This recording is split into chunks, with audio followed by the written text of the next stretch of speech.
Good evening, everyone. Welcome to the August 11th, 2021 meeting of the Brighton Town Board. I'm Bill Maley, Brighton Town Supervisor. I'm pleased to have you all here tonight. We will begin the open forum portion of our meeting shortly. That's a time when members of the public will have the opportunity to share their comments with the Town Board. During the open forum, those of you that are watching this meeting on the live stream or on cable channel 1303, but not here in the building, can call in at 303-3060, and we'll be repeating that in a minute, so don't worry if you didn't get it down. We'll take your call. Someone will pass your question or your comment along to me. As always, we will continue to make our meetings accessible to the deaf and hard of hearing community. Tonight, our American Sign Language interpreters are Sarah and Heather. Thank you both for being here tonight. Just as a reminder, the agenda for tonight's meeting, as well as all the materials that we are looking at in making our decisions tonight, are available on the Town of Brighton webpage at www.townofbrighton.org. Those of you that are able, please rise, and we will start with the pledge. Can I have Councilmember Wilt, please, lead us? I pledge allegiance to the flag of the United States of America and to the republic for which it stands, one nation, under God, indivisible, with liberty and justice.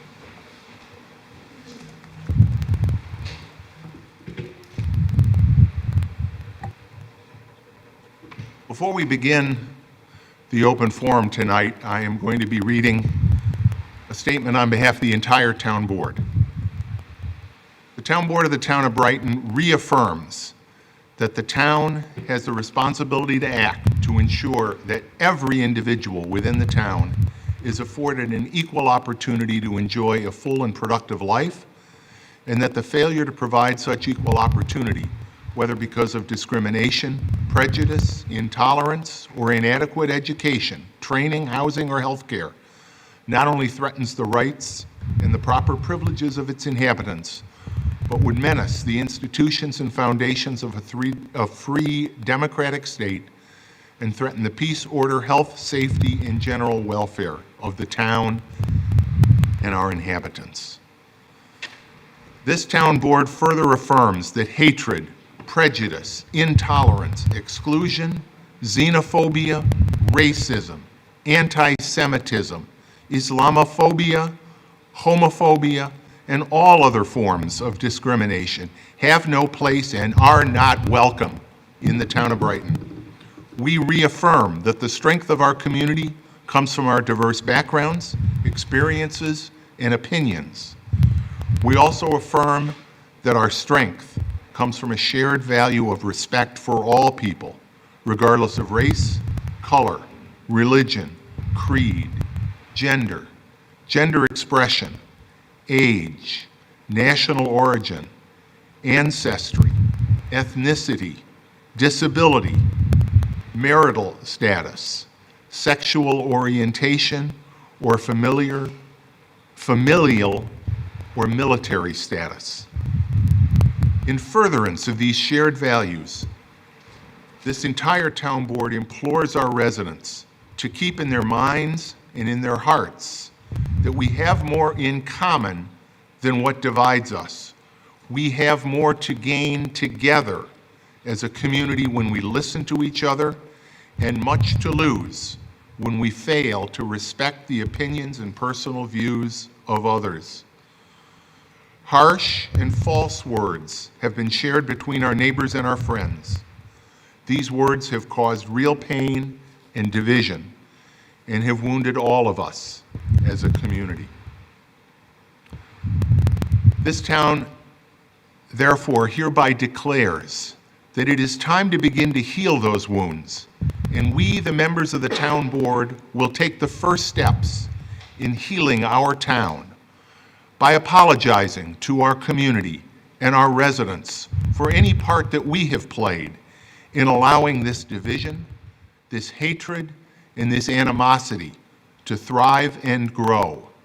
Now is the time to cast off bitterness and bigotry and instead to embrace our neighbors, all of them, and get back to the pursuit of peace and inclusion to enhance our mutual well-being. Beginning immediately, we will call together those who are willing to both listen and be heard on the issues that have recently divided us. We will engage initially in small group discussions with the sincere goal of bridging the gaps that have opened in the online and in-person discourse over the past months. We will engage professionals with the skills and experience to assist in a collaborative process to assist us in this serious and necessary healing work. Brighton is a community that values our diversity. We value inclusion, and we hereby commit to working together with all the members of the Brighton community to put those values into practice. And again, let me state that this is a statement made on behalf of all of my colleagues on the town board.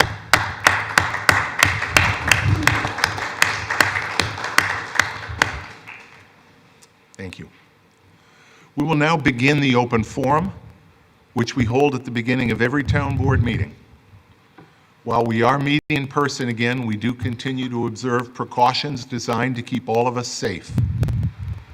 I want to assure everybody that if you've signed up to speak during the open forum at the table in the lobby, you will have a chance to speak tonight. All persons attending tonight's meeting must wear masks at all times in the building, although you may remove your mask when you come to the podium to speak. Please replace it when you're finished. Throughout the open forum, I will call the name of the next speaker who can come to the podium, as well as the following two speakers.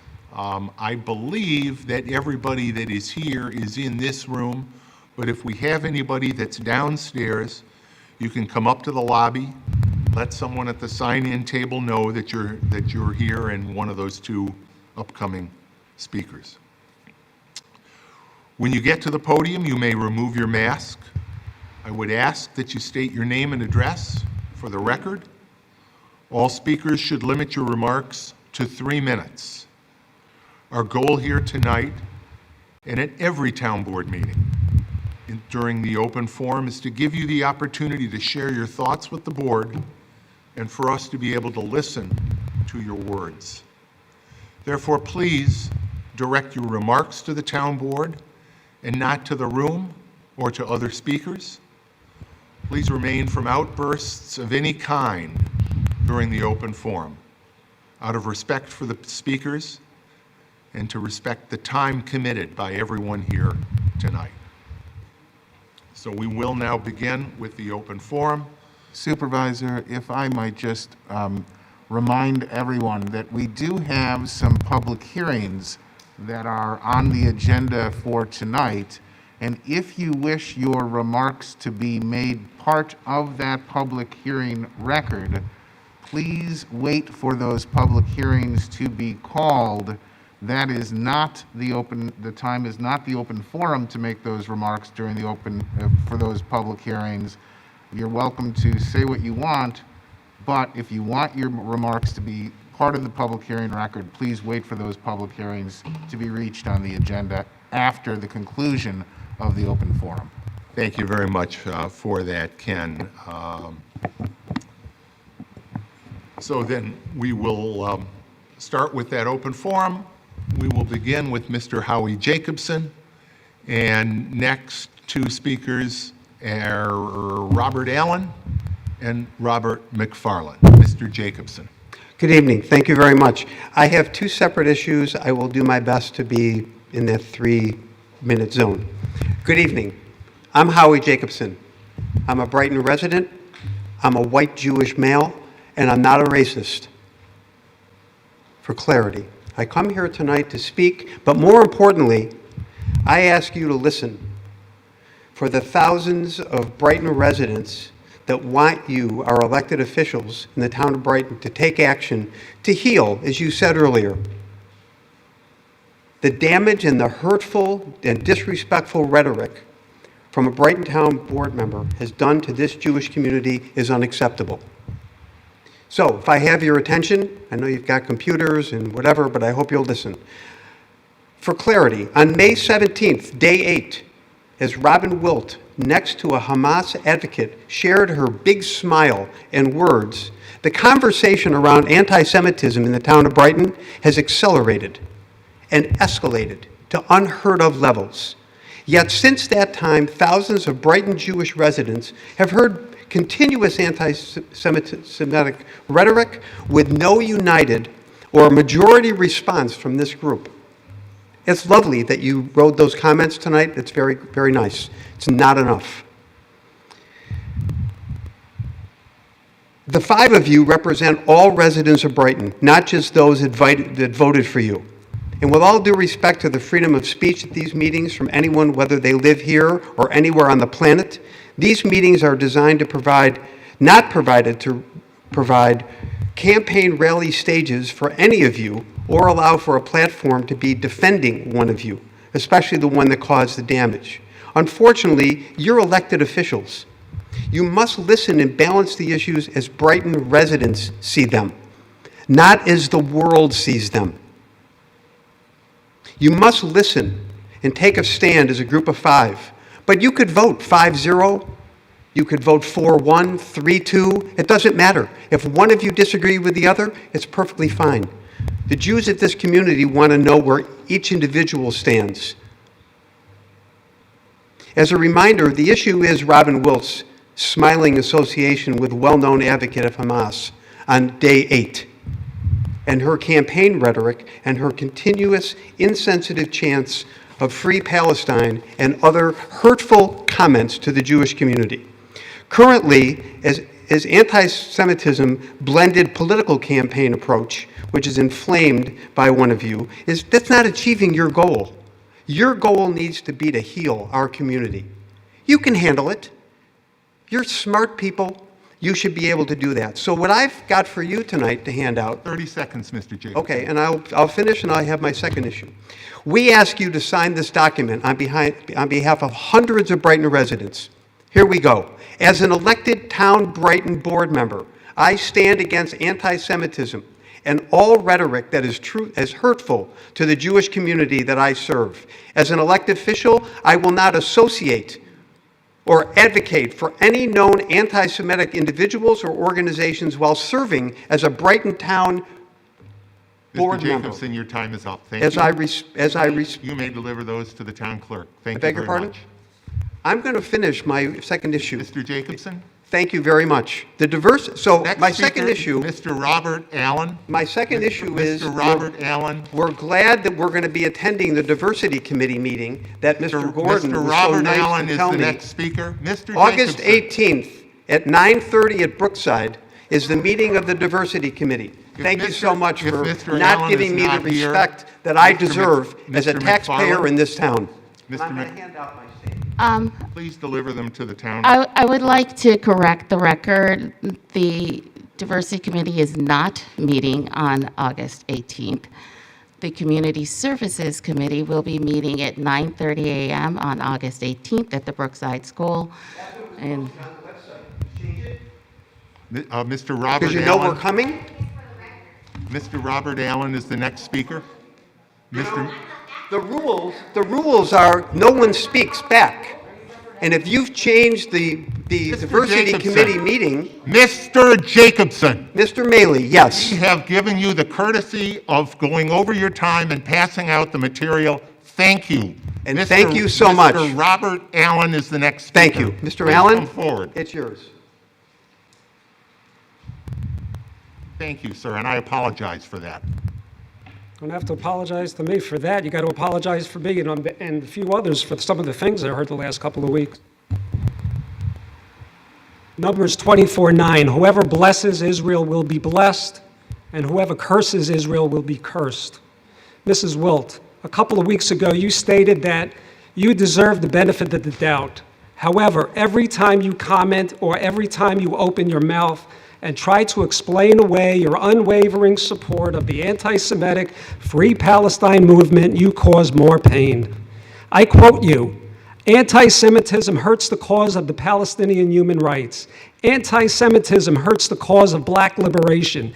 Anti-Semitism hurts the cause for all human rights. What the hell are you talking about? Anti-Semitism hurts Jews, period. End of story. Anti-Semitism has destroyed 2 temples. Anti-Semitism has murdered and maimed millions of Jews. Anti-Semitism has caused the pogroms, the Inquisition, the Crusades. Who cares about your causes? You couldn't bring it to yourself to come out and say it hurts Jews. Mr. Melee, you recently stated that you were pleased with the Planned Parenthood approval when you said it's a medical building in an area zoned for medical buildings. That's like Joseph Mengele, known as the Angel of Death, saying he conducted heinous experiments on Jews in medical buildings in Auschwitz because they were zoned for medical use. Bill Melee, during the Zoom meeting, you commented on the use of racist dog whistling when you said 20 years ago, when people were opposed to a trail and came into a board meeting and said, those people are going to use that trail. They were dog whistling loud as hell. During the last meeting, 2 weeks ago, a black woman stood at a podium in the high school and said, and I quote her, Robin, these people do not deserve you. Fuck these people. You never corrected her. But you corrected somebody from 20 years ago? That was a dog whistle? And what she said wasn't? I agree with that woman. We don't deserve Robin Wilt. She's right.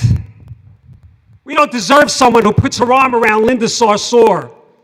We don't deserve somebody who's in love with AOC, Ilhan Omar, Rashida Tlaib, all known anti-Semites. That black woman was right. We don't deserve Robin Wilt. Where do you all stand on the BDS movement? Why don't you tell the community? Because I'm sure she's solidly behind it. Mr. Werner, during the Zoom meeting, the question was asked, why is Jew hatred surging now? You have 30 seconds, Mr. Allen. I quote you, we are emerging from an era where bigots were given license to spew their hatred. What a dog whistle that was, to blame it all on Trump.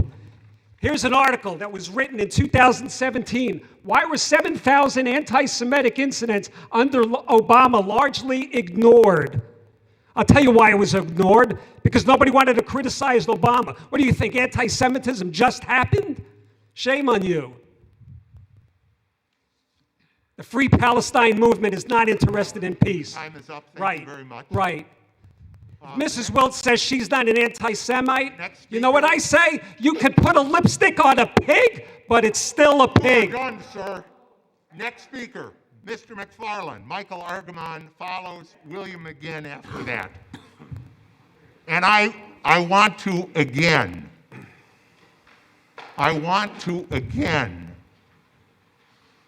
return to the words that I spoke at the beginning of this evening, calling for respect for members of this community, wherever they're sitting in this room. That's what we expect. That's what Brighton is all about. And I want to ask each and every one of all of us to do that. Mr. McFarland, the floor is yours. Thank you. Hi. Thank you for your opening comments, the statement that you read. I used to live in Brighton. I live in the city of Rochester right now. I'm 6 years in this area. I met Robin Wilt 4 years ago. It's obvious that a lot of what's been going on here, in my judgment, boils down to politics. And I wanted to talk more about character. I've been around, you can see I've been around on this planet for a while. I've worked in construction, manual trades, manual work. I've worked as a school teacher in the Bronx, New York, where the majority of the staff were of Jewish background and practicing. I know character, I know people, I also know politics, having been a 45-year veteran of political movements and political activism. And what I wanted to say here tonight is that Robin Wilt's character, in my judgment, is beyond repute. You may agree or disagree with her politics. I'm sure that if we really went over it carefully enough, she and I might disagree on some issues. But to attack Robin Wilt as an anti-Semite based on her support for human rights for all human beings, including Palestinians, is just beyond reproach. And this is just shameful what I'm hearing. Thank you. That's all I have to say. Thank you, sir. The next speaker is Michael Argamon, followed by William McGinn. Ladies and gentlemen of the jury, oops, I meant members of the town board. It feels like talking to a jury that's having difficulty reaching a verdict, but I wrote that before I heard your opening statement, so I want to thank you for the opening statement, and I think that was a positive step. At a previous meeting of the town board, I talked about the concept of sinat chinam, which is a Hebrew term from Jewish tradition for hatred for no reason, or baseless hatred. I think it's the best term to describe the despicable campaign against the only black woman elected to the Brighton town board, Robin Wilt. Sinat chinam, hatred for no reason. Now I'd like to introduce a phrase from the Yiddish language, shanda for the goyim. This is a situation where a Jewish person embarrasses themselves in front of non-Jews, or when they are doing something shameful that they should not be doing. The phrase was famously used during the trial of the Chicago 8, a group of progressive activists who were charged with crossing state lines with the intent to incite a riot during the 1968 Democratic National Convention in Chicago. Intent is the key word here. The Chicago 8 did not intend to incite a riot, and everyone knows that Council Member Wilt had no anti-Semitic intent and was only expressing solidarity with the oppressed, as she has consistently done for decades. During the Chicago 8 trial, Judge Julius Hoffman bound and gagged Black Panther leader Bobby Seale, who was too outspoken and uppity for the white power structure. One of the defendants, Abby Hoffman, told Judge Julius Hoffman, no relation, that he was a shanda for the goyim. So here we are with part of the Jewish community in Brighton harassing a member of the town board in a disgraceful and shameful way, although they appear not to be embarrassed by their hateful words and actions. This is a classic shanda for the goyim situation, silencing Bobby Seale in Chicago and attempting unsuccessfully to silence Robin Wilt here in Brighton. Historically, the Jewish and black communities in the US have had many things in common. We have both been targeted by white supremacy. We both tend to vote for progressive candidates and policies. When marginalized communities band together, we are stronger. When a vocal minority within the Jewish community acts and speaks like white supremacists by attacking a longtime black ally of our community, this harms relations between our two communities. Those relations will need to be rebuilt, and we need to start right away. The attempts by the unelected so-called leadership of the Jewish community to control what are acceptable ideas and what is unacceptable are another shanda. Criticism of Israeli policies is apparently unacceptable. Criticism of the Israeli military occupation beyond the Green Line is apparently unacceptable. Weaponizing anti-Semitism, however, seems to be fine. And what is the effect of this behavior, this sinat chinam, this hatred for no reason, by the Jewish establishment on the Jewish community? It's driving away young people from the community who don't want to be identified with a community that supports the subjugation of either black people or Palestinians, young people who have been supporting Black Lives Matter in the streets, marching in pride parades, and fighting for the rights of farm workers and immigrants, and are not interested in propping up oppressive systems within the Jewish community. How can our institutions survive without this generation? 30 seconds, Mr. Hartman. Okay. Okay. If we do not change and fail to embrace the younger Jews and their ideas, embrace Jews of color, embrace Jews with a wide range of views on Israel-Palestine, we may well become irrelevant. This trend may be reversible, but there needs to be true pluralism of ideas within the community. I call upon all of those in the Jewish community who have made personal attacks against Councilmember Robin Wilt and against her supporters, whether online or at town board meetings, to publicly apologize to Robin Wilt. And I call upon the whole community to work together to center the voices of all marginalized people. Thank you. Next speaker is William McGinn, followed by Sharice Bufus. And I apologize if I pronounced that incorrectly. Good evening, Mr. Superintendent and members of the board. I commend the board for its initial comments, especially the part which said that the town of Brighton strives to have everyone enjoy full and productive life. This desire for full and productive life is in jeopardy by the town of Brighton establishing a Planned Parenthood facility at 2233 South Clinton Avenue. Such a facility does not promote life. Planned Parenthood is the largest abortion provider in the United States, and it does not have beneficial use here in the town of Brighton. I would like to address one issue, and that is with regard to the existence or lack of the existence of any sidewalks on South Clinton Avenue adjacent to the planned abortion facility. It's a narrow road, 2-lane. There are no sidewalks on South Clinton Avenue at that intersection. I would note that historically, pro-life activists and protesters have visited all the abortion facilities in Rochester, especially on University Avenue. And it will come as no surprise that many pro-life groups plan to protest the existence of the facility on South Clinton Avenue. Numerous disputes have arisen in the city between pro-life protesters and the police and city workers regarding the use of a sidewalk. There are times when pedestrians have been injured by the Rochester City Police and its employees. In January 2021, this problem was exemplified by the filing of a notice of claim against the city of Rochester. So I point out to you that we all have a right to freedom of speech. We all have a right to protest. We all have a right of constitutionally voicing our concerns. But to do so on South Clinton Avenue would be a danger to the pedestrian, a danger to the motorists, and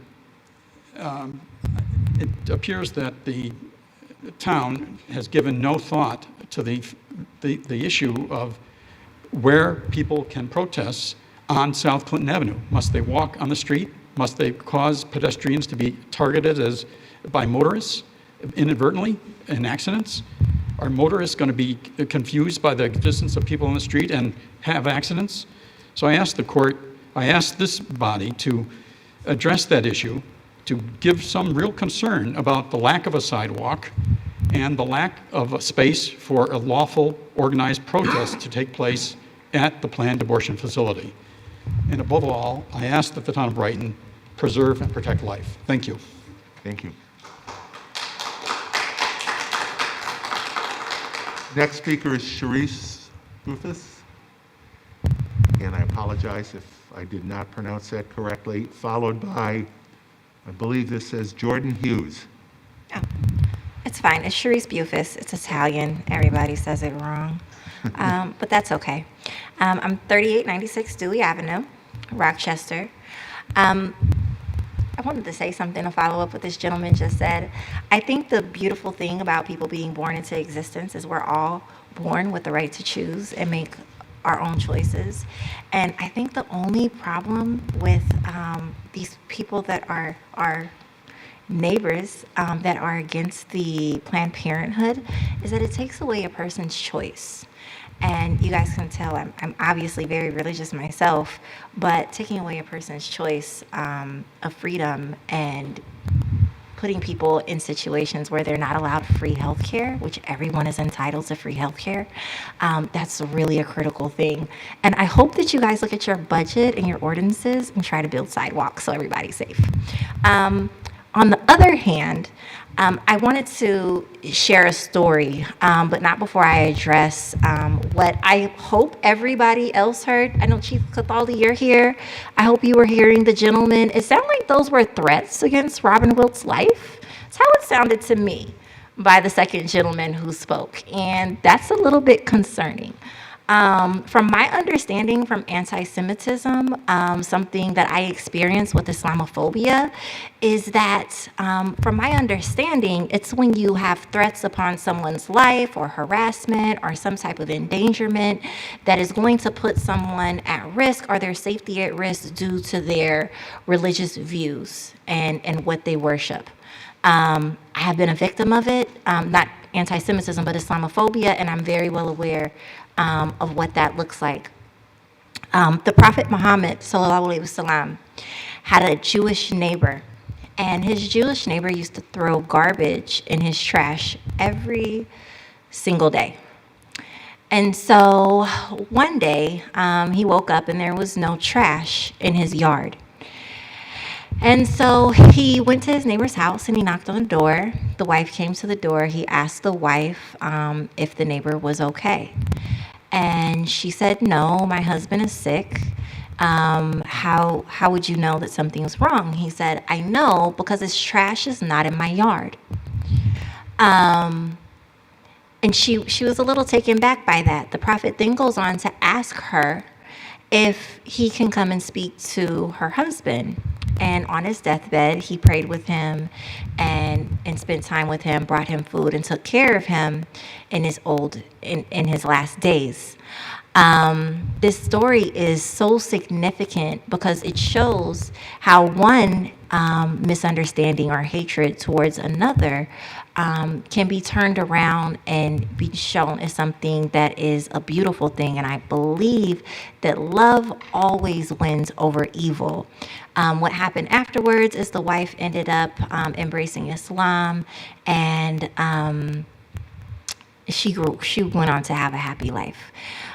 Also, in the history of Islam, we have situations where there have been peace treaties with the Jewish community. Because 30 seconds, please. Okay. One of the gentlemen prior, he mentioned a few of the names that he mentioned were anti-Semitic. I know for a fact that they're not. The only thing about them is, like me, we have in common we're all Muslim. And I hope that we can break down some of these stereotypes, and that when you guys have your meeting to bring unification, we can come to a greater understanding of what others believe and bring unity. Thank you. Thank you.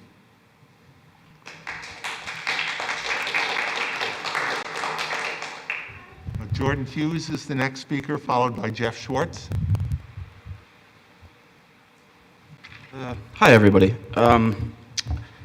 I actually was hoping that I wouldn't have to say anything tonight. I was hoping it was going to be a quiet, peaceful, productive meeting. I don't actually know Robin very well, but I move in sort of similar circles to her and her husband, and I do know enough about her to know that... If I can just stop you, sir, in the back, if you would put your mask back on, please. Thank you. Go ahead.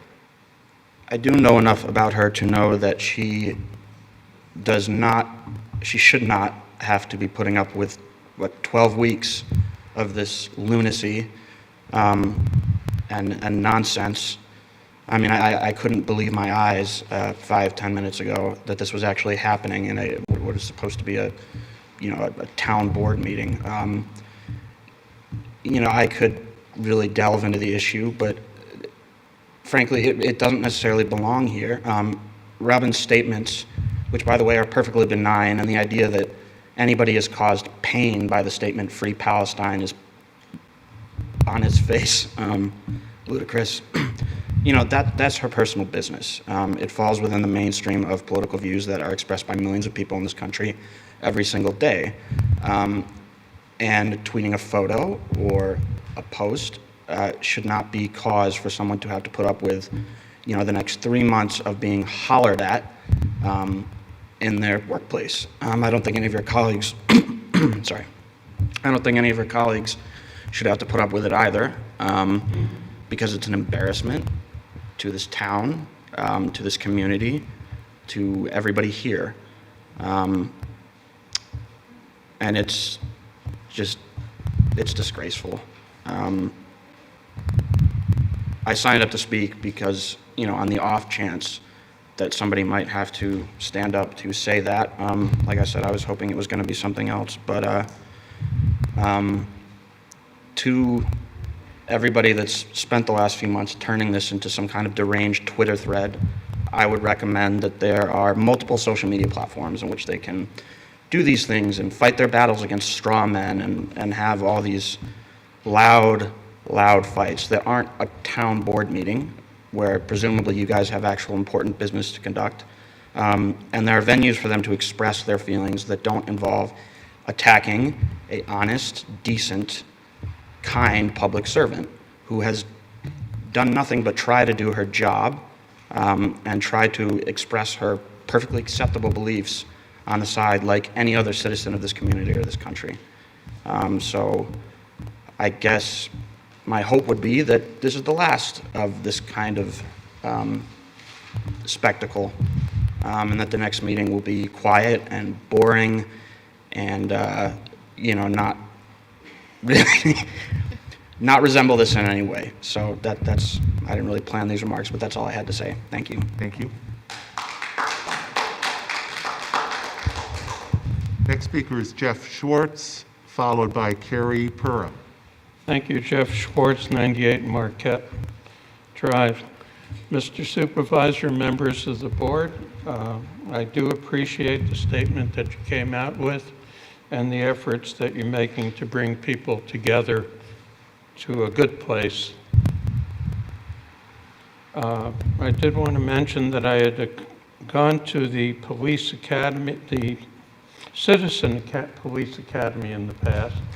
It was very, very good at bringing a sense of knowledge of how you do things and why you do things, and gave me a great deal more confidence in the police at a time when the rest of the world seems to be acting in a contrary way. I see you're offering the police academy again, and I congratulate you for it. What brought me here was I was going to the Brookside Recreation, and I turned off Winton Road, and in the road was a woman with her child. She was on the phone and a couple of feet away from the edge of the road. On the opposite side of the road was a child of hers that was much closer to the middle of that road. I was flabbergasted. I said, "Ma'am, this is a roadway. There are people, there are cars coming and going." Well, later on I went back, took a look, and saw that there is no way for a pedestrian, an adult or a child, to have gone to the Brookside School on foot or to go to Brighton Recreation on foot.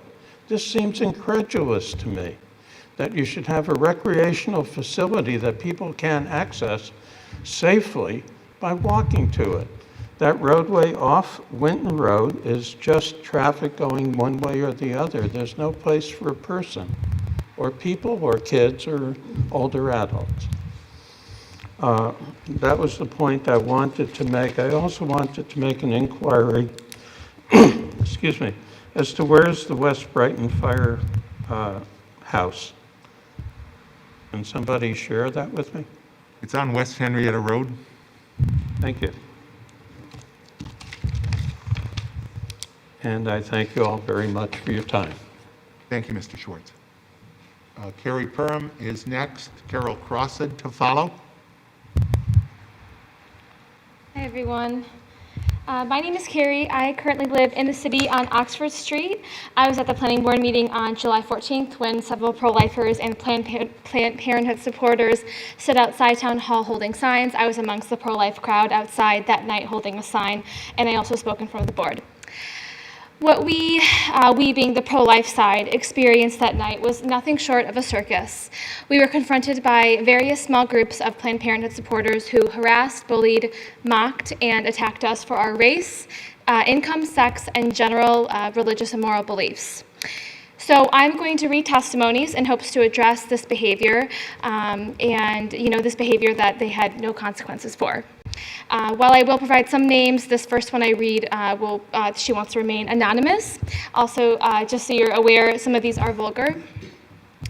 I'm a young woman in her 20s. I was approached by two women of a similar age group. One asked myself and others if I'd ever been raped, saying she hoped we would. I am a survivor of not just rape, but gang rape.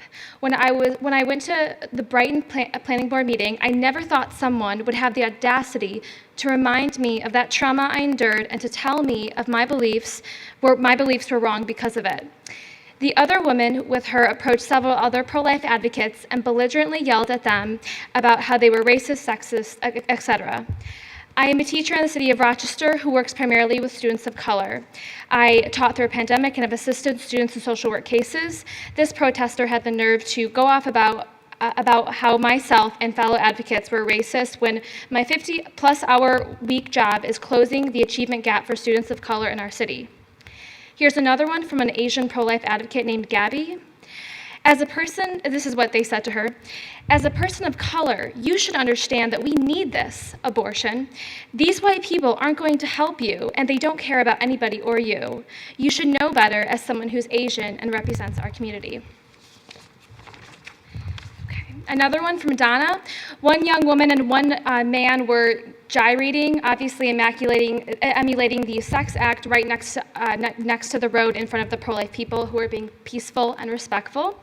Another one from Paul, when I was at the meeting, someone shoved me and I told her to keep her hands to herself. Another one from Lee. There was a man being disruptive who had a microphone and a speaker. The police had to tell him to stop because he was being terribly rude. I showed him a picture of a baby and asked if he thought it should be killed. He said, I'd shove my fist up her vagina and rip it out myself. Am I close to 3? Am I close? About 45 more seconds. Okay, I'm gonna shoot forward. So basically, our experience, all of these testimonies, they hardly encompass or describe the bullying, the slandering, and the mocking that we received that night. And yet these people who are responsible for the bullying, the hate, which I thought they stood for tolerance and peace and love, they were promoted on Planned Parenthood Central and Western New York Facebook and Instagram page. They were promoted as heroes and role models, and Planned Parenthood is clearly not embarrassed by this activity since they're promoting them who are bullying us. And to finish, I'm just surprised that we live in a world where people who are twerking in our faces, vandalizing our signs, were the ones that were listened to. They're the ones that got their way. And despite the fact that the pro-life, we outnumber the Planned Parenthood supporters, the pro-lifers that night. We were peaceful, cooperative, and prepared. We were the ones that were ignored. So, thank you. I'm gonna hand out the testimony so you guys just have them to read. Just give it to the town clerk, please. Thank you.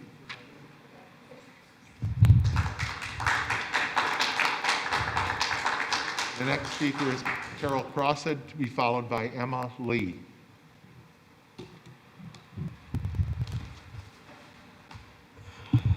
Thank you. Thank you, Bill, for that statement that you read in the very beginning. Something, Robin, that you said last week also rings true with those of us who oppose Planned Parenthood. And you just heard about this campaign of hatred that has come about, all about discrediting people because we disagree on how to be inclusive of all human rights. And I believe that's what you said about how you felt.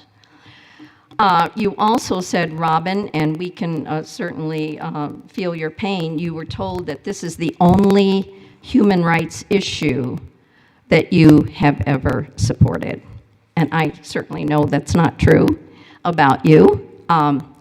But I want to say that over these past couple months, we pro-life people have been told the same thing. So I do want to just tell you a few really beautiful things about the citizens that live here in Brighton who do oppose abortion. We are members of the Brighton Residents Against Violence. It's called BRAVE. And so they're not going to stand up here and tell you about the wonderful things that they do, but I am. There is Sarah, who's part of our group, and she has just adopted her second child.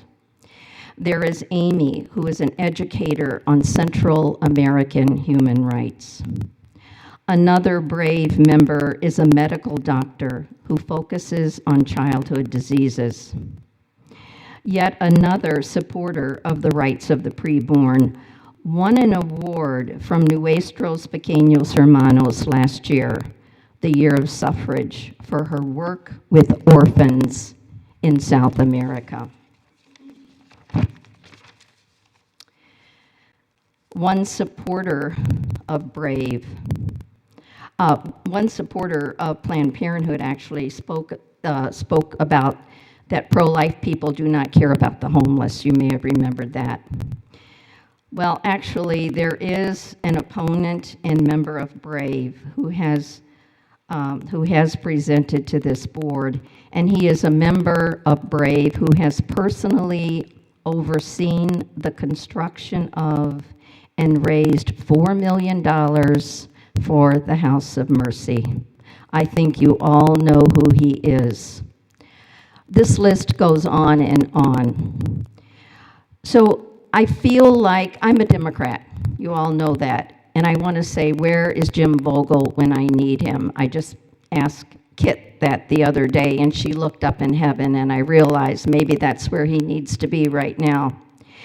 But as a Democrat, we believe, do we not, in the poor? I mean, I'm thinking, Bill, of what you just read. We believe in the poor. We believe in women. We believe in minorities. We believe in the Jews and the Palestinians. We believe in the LGBTQ community. But you stop. You do not go far enough and believe in the unborn. So one thing that you would need to add, Bill, to that wonderful preamble tonight is the place of residence, that we should not discriminate against the place of residence of a human being. Our party, our party is not liberal enough, are we? We're not inclusive enough, we're not diverse enough, we're not progressive enough. You may have seen the ad that was in the New York Times. Right here, I've got a copy for everybody. This was last year. And it's signed by 101 Democratic office holders in the United States. And it goes on to say that the extreme position in the Democratic Party, which supports Planned Parenthood, it is actually a betrayal of Democratic Party values. And I would just like to say it certainly is. Because for every Planned Parenthood that is built, Time. If you can finish up, please. every Planned Parenthood that is built, and every $400 that is given to a poor woman to have an abortion, to give her her choice for abortion, is actually money that saves the taxpayer, doesn't it? It saves money, my taxes, I'm a wealthy person. Your time Thank has you. expired. Thank you. Emma Lee is the next speaker, followed by Deanna Joy.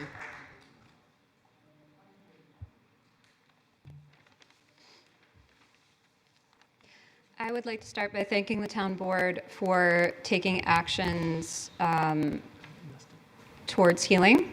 I think that that's a great first step. I would like to also share that since walking into this room tonight, I personally have felt hurt, and that second gentleman who spoke in particularly, I didn't feel safe. I don't know if everyone else here felt safe, but I didn't feel safe within his presence in that moment. What he was saying towards Councilmember Wilt, That was unacceptable, and I would like to see steps also taken to prevent that sort of behavior in the future. I thought that that was really absurd and unacceptable. Yes, he did not give his address either. I would like to also kind of get out of the way, I suppose. My own experience with Planned Parenthood is that it's a healthcare facility. I received wonderful, knowledgeable access to birth control there for many years. I really appreciate their services. I also have a dear friend who had an abortion that shared with me if she had seen people harassing her in the parking lot before she had the procedure done, she probably would have gone home and killed herself. So I think when we're talking about facilitating, I'm all for protesting, but also just maybe take into consideration people's experiences when you're out there with your signs, just saying. I would also like to, I'm sorry, it's been a very long day, kind of tie into this whole being offended by hypotheticals. You know, like we're being so offended about hypothetical life, and yet there's so much to be done with lives that are happening right here. I also see this happening where we're so offended, I shouldn't say we, but this grand offense over a hashtag when there are people in Palestine who are dying now is absolutely absurd to me. And to attack someone viciously for standing with people who are experiencing apartheid, who are being torn from their homes, having food, water taken from them, is absolutely mind-blowing. That doesn't make any sense to me whatsoever. Thank you, Robin, for standing with people who need you. You are an absolutely incredible person, and the town of Brighton is blessed to have you.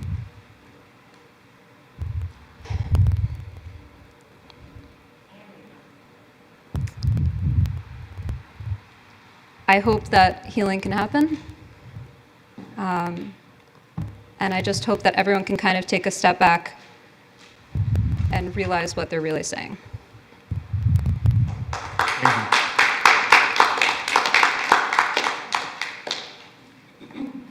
Next speaker is Deanna Joy, followed by Lois Verde. Is Deanna Joy here? And if not, Lois Verde? Is Lois here? Okay, thank you. Again, if you would, please, for the record, state your name and address as you come up. I'm Lois Verde, and I live at 30 Calvert Court, Henrietta. I'm your neighbor. I just want to clear up something here that maybe people just really don't know. On South Clinton Avenue, there's already 5 abortion facilities. 5 on South Clinton Avenue, representing the OBGYN. They're represented by 37 different doctors. A Planned Parenthood is not what we need. I know you already voted on this, but I have been working on this for the last at least 3 nights, just watching video after video and reading articles after articles.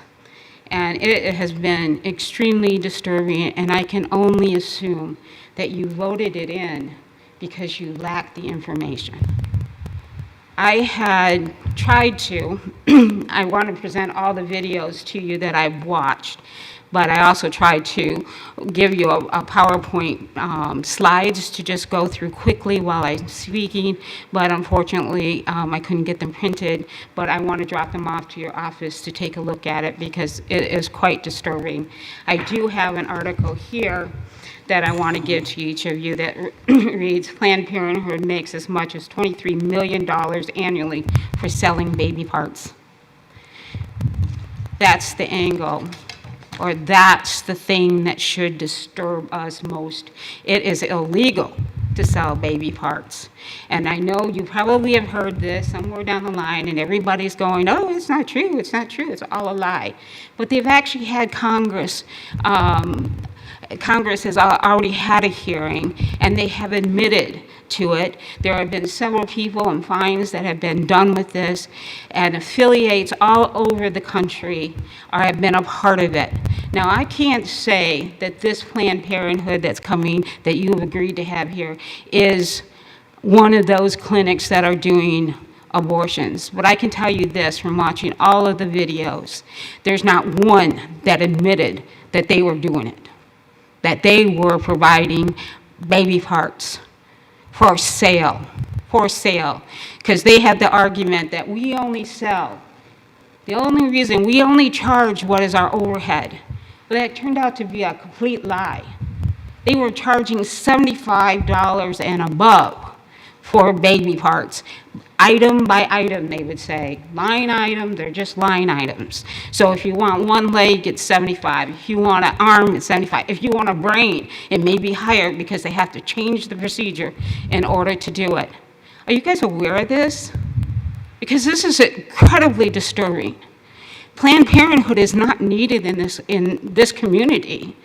You know, that you can't solve the problem of what's happening outside of this community, but you certainly can solve it from happening here by just telling Planned Parenthood no. 30 seconds. That's my argument. I would plead with you to reconsider your vote.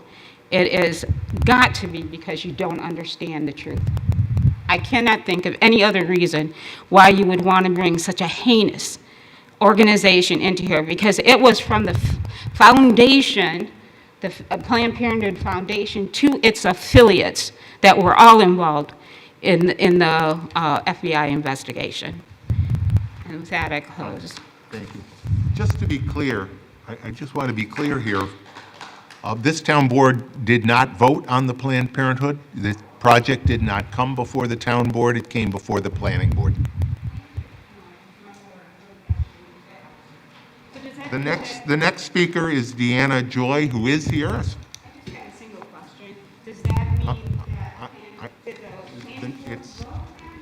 Because I heard there was voting. The next speaker. Hello, my name is Deanna Joy. I am a resident of the city of Rochester, a certified educator, mentor, and coach, and a part of the Sidewalk Ministry team, Rock Love Will End Abortion. What I'm going to present to you is a report by the National Public Radio on July 9th, 2021. The title is More Abortion Restrictions Have Been Enacted in the U.S. This Year Than in Any Other Year.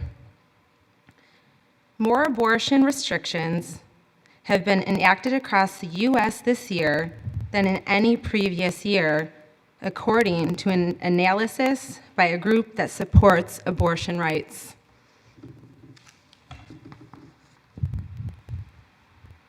State legislatures have passed at least 90 laws restricting the procedure in 2021 so far. Finds a report released this month from the Guttmacher Institute. In addition, 350 more laws are pending in other state legislatures. We're really trying to bring attention to the fact that state legislatures are moving very quickly on abortion bans and restrictions. Elizabeth Nash, a co-author of the report and principal policy associate at the Institute, told NPR, abortion rights are at stake. It's a milestone that anti-abortion rights activists who have pushed for such laws count as a success. Abortion restrictions reached the record number after several states passed measures to ban abortions after a fetal heartbeat can be detected. I am not in favor of Planned Parenthood's expansion coming to Brighton. Thank you for your time, thank you for listening, and thank you for giving me the opportunity to speak. I have copies of the article that I did read. I'm just going to pass You them on. can leave them with the clerk. I believe he's speaking with the last speaker, but he'll circulate them. Thank you. The next speaker is Maura Hamilton, followed by Nicholas Wilt.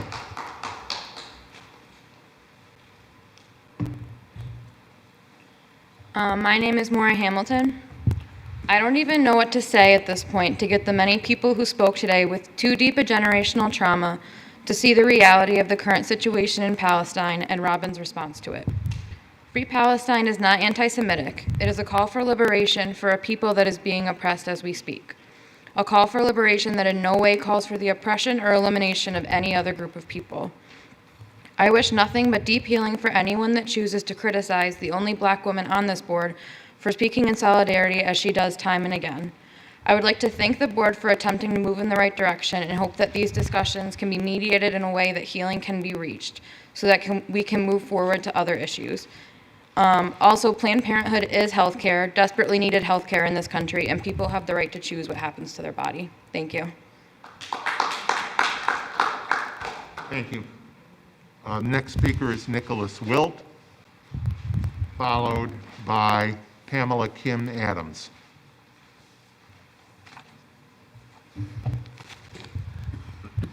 Hey guys, Nicholas Wilt, 2695 East Avenue, obviously Robin's husband of 25 years. At the July 14th town board meeting, Robin related the story of a video contrasting the treatment of a white female, a white male, and a black male attempting to steal a bike. They were actors, and the documentary was illustrating the differences in behavior by passersby based on the race of the perpetrator. Now, the black man engaged in objectively more benign behavior than the white folks did. They literally said they were stealing the bike, and the black man said that it had been there for a few weeks and who knew whose bike it was. Despite these differences, he was subjected to much more hostile behavior. And in experiments like this, where the main difference is racial, those differences are racist. And as Robin explained in her July 14th comments, it all came down to benefit of the doubt. Now, Robin has been accused of not knowing her history as this went on, so I thought there might be value in reviewing the history of a problematic comment by a member of town government in which a Jewish member of the community was directly targeted.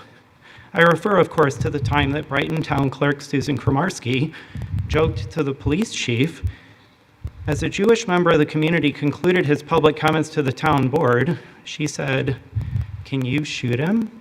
I'll take responsibility." This episode is objectively worse than the Facebook post that Robin wrote in May. Kramarski's comment envisioned direct harm to a Jewish member of the community. Kramarski's comment was directed to the police chief, for whom employment of lethal force is occupational. Kramarski's comment was made while she was discharging her official duties as town clerk. She later classified her remark as throwaway and misspeaking. But what happened next? She apologized. The man who was the subject of her remark accepted the apology. He said, "Everyone is entitled to feel frustrated and make comments. I'm sure she didn't literally mean what she said." That's a quote from contemporaneous news coverage. My friends, that is known as giving someone the benefit of the doubt. Kramarski was not subjected to 12 plus weeks of increasingly vitriolic language, a social media smear campaign, or an ongoing campaign of addresses to the town board. She offered an apology, it was accepted, and life moved on. I've attached contemporaneous news coverage to remind you of the facts surrounding this unfortunate episode in Brighton history, but the long and the short of it is that, like the video Robin referenced on July 14th, the main difference in the response was racial. 30 seconds, please. And that is racist. I know Robin's detractors hate being called racist, but as the well-known saying goes, if the shoe fits, lace up. I have a letter here that I'm going to hand to Dan along with the attachments so you guys can review this history.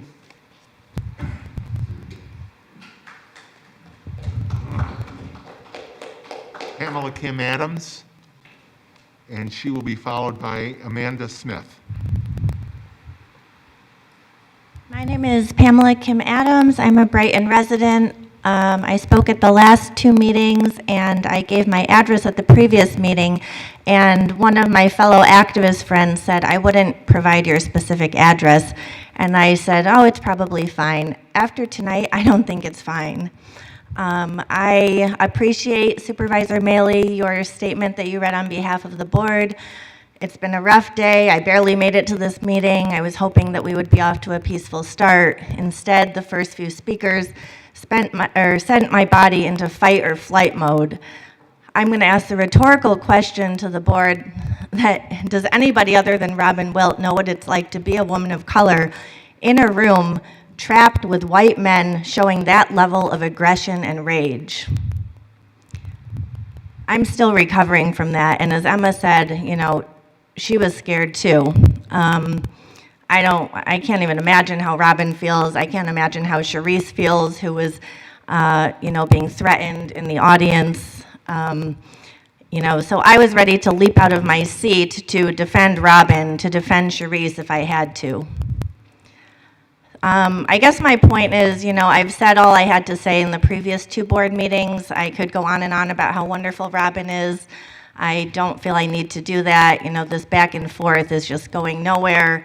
I'm just asking the board that, in addition to making this statement and these affirmations, I ask that you also hold people accountable for their behavior that's not only disrespectful, divisive, but menacing. That is not something that we can allow in Brighton, and certainly not during a town board meeting. Thank you. Thank you.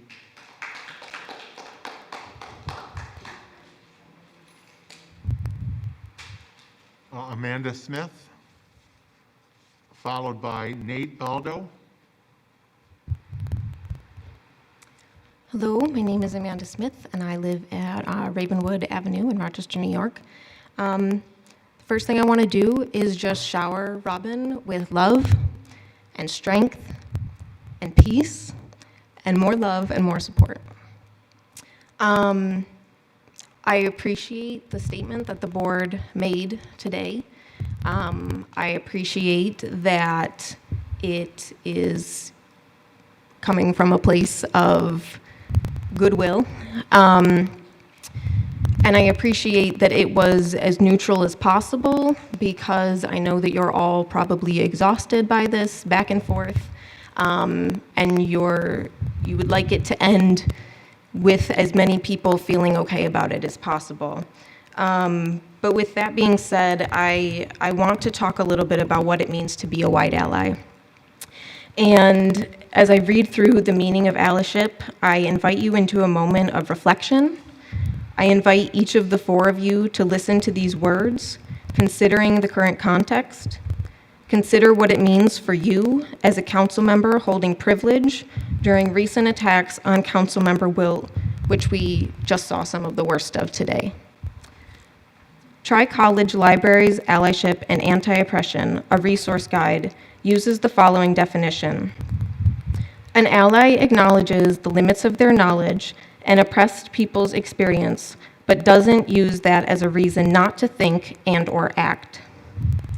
A white ally does not remain silent, but confronts racism as it comes up daily, but also seeks to deconstruct it institutionally and live in a way that challenges systemic oppression at the risk of experiencing some of that oppression. Being a white ally entails building relationships with both people of color and also with white people in order to challenge them in their thinking about race. White allies don't have it all figured out, but are committed to non-complacency. GuideToAllyship.com says to be an ally is to take on the struggle as your own, to transfer the benefits of your privilege to those who lack it, to amplify voices of the oppressed before your own, to acknowledge that even though you feel pain, the conversation is not about you, to stand up even when you feel scared, and to own your mistakes and decenter yourself, and to understand that your education is up to you and no one else. I think we're coming to a point, I think we were already at a point weeks ago, but I think especially after today, neutral statements aren't enough. I think that this board needs to be very intentional about its messaging and what it allows and what it does not allow and what it does not tolerate. 30 seconds, please. I'm good. Thank you. Thank you.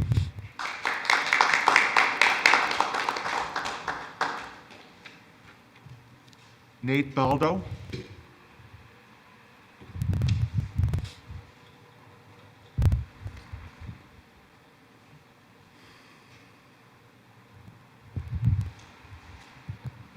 Good evening. I don't really have any prepared remarks tonight, but really felt compelled to speak in light of in light of what was said here earlier tonight, particularly the first two speakers.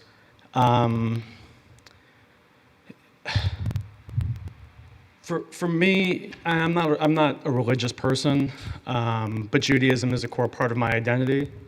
And for me, Judaism is about recognizing our shared humanity and our shared struggle for justice and equality.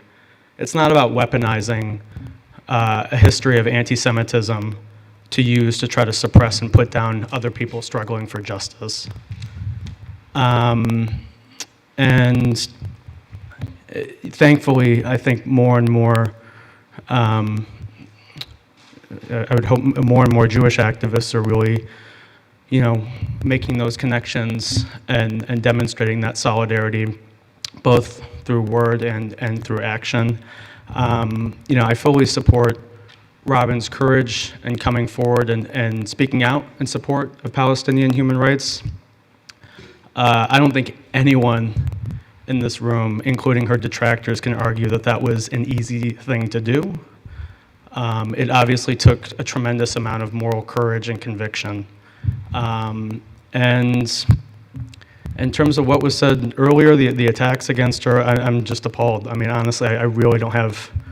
I think like others, I'm still processing it. I'm truly sorry that you had to experience that, Robin. I truly hope it stops.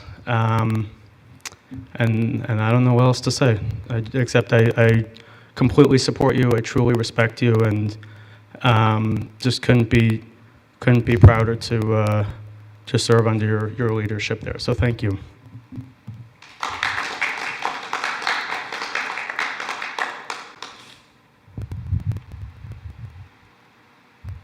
That's everybody that has signed up to speak during the open forum. We did get one phone call from Marge Alemo on Towpath Lane.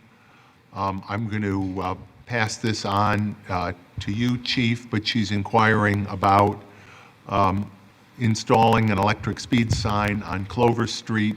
I believe that she's referring to one of the movable solar signs. I'll take care of that.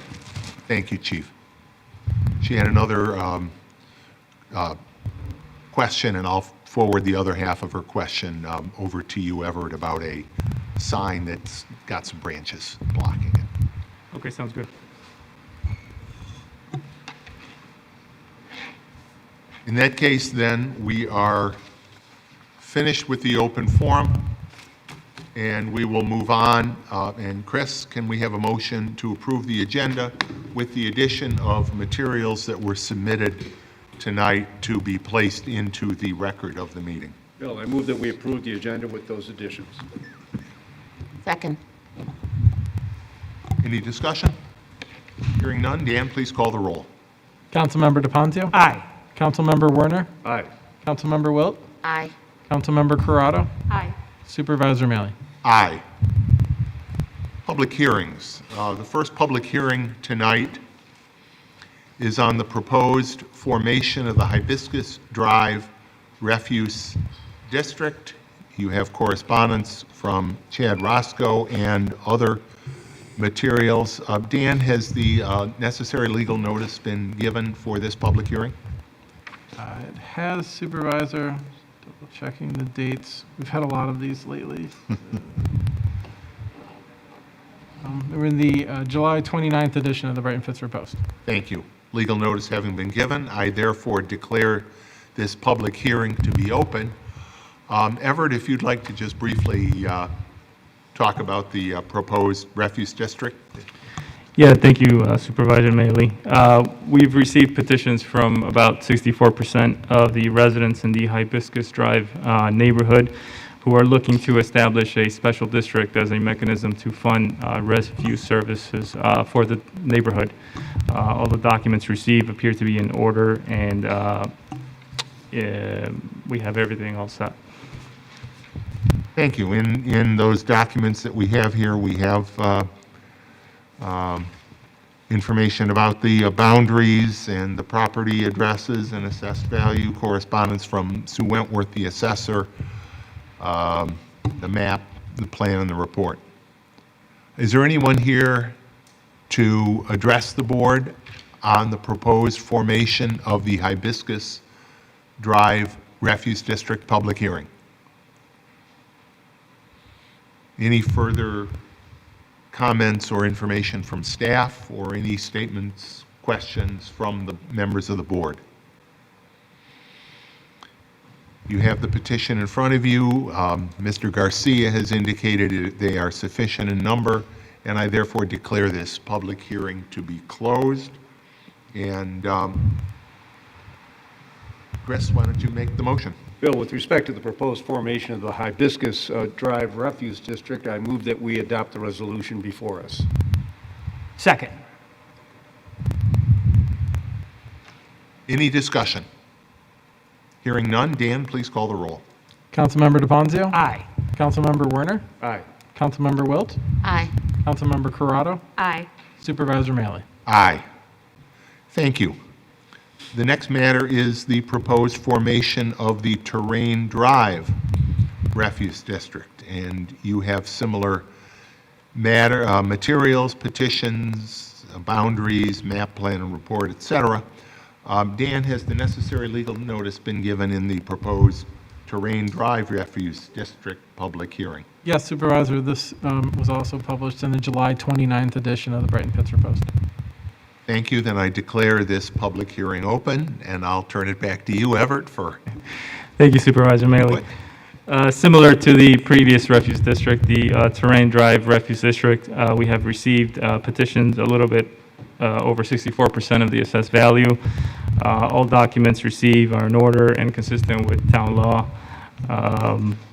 And they're similar, they're looking to establish a special district to fund refuse services for their neighborhood. Thank you. Is there anyone here to address the board concerning the proposed Terrain Drive Refuse District? Any comments that any staff or board members want to make for the record on this matter? Hearing none, then I declare this public hearing on the proposed Terrain Drive Refuse District that you do have a petition for to be closed. Chris, if again you would make the motion. Bill, with respect to the proposed formation of the Terrain Drive Refuse District, I move that we adopt the resolution before us. Second. We have a motion and a second. Any discussion? Hearing none, Dan, please call the roll. Councilmember DePonzio? Aye. Councilmember Werner? Aye. Councilmember Wilt? Aye. Councilmember Corrado? Aye. Supervisor Maley? Aye. The next public hearing is the proposed extension of the Henrietta Fire District into the area now covered by the West Brighton Fire Protection District. Dan, has the necessary legal notice been published on this matter? Yes, Supervisor. This was also published in the July 29th edition of the Brighton Pittsburgh Post. Thank you. Then I declare this public hearing to be open, and I'm going to start with Town Attorney Ken Gordon, if you would provide some information about this, please, for the record. Sure. So as the board is aware, a RFP was circulated for proposals to take over fire service in the West Brighton Fire Protection District. 4 proposals were submitted, and after review, a proposal from the Henrietta Fire District to extend its boundaries into the town of Brighton to encapsulate the entire West Brighton Fire Protection District was determined to be the most favorable in both the quality of fire protection service to be provided and the cost to taxpayers. That resulted in this board adopting an amended dissolution plan for the West Brighton Fire Protection District, which has now been adopted and is scheduled to go into effect on January 1st, 2022.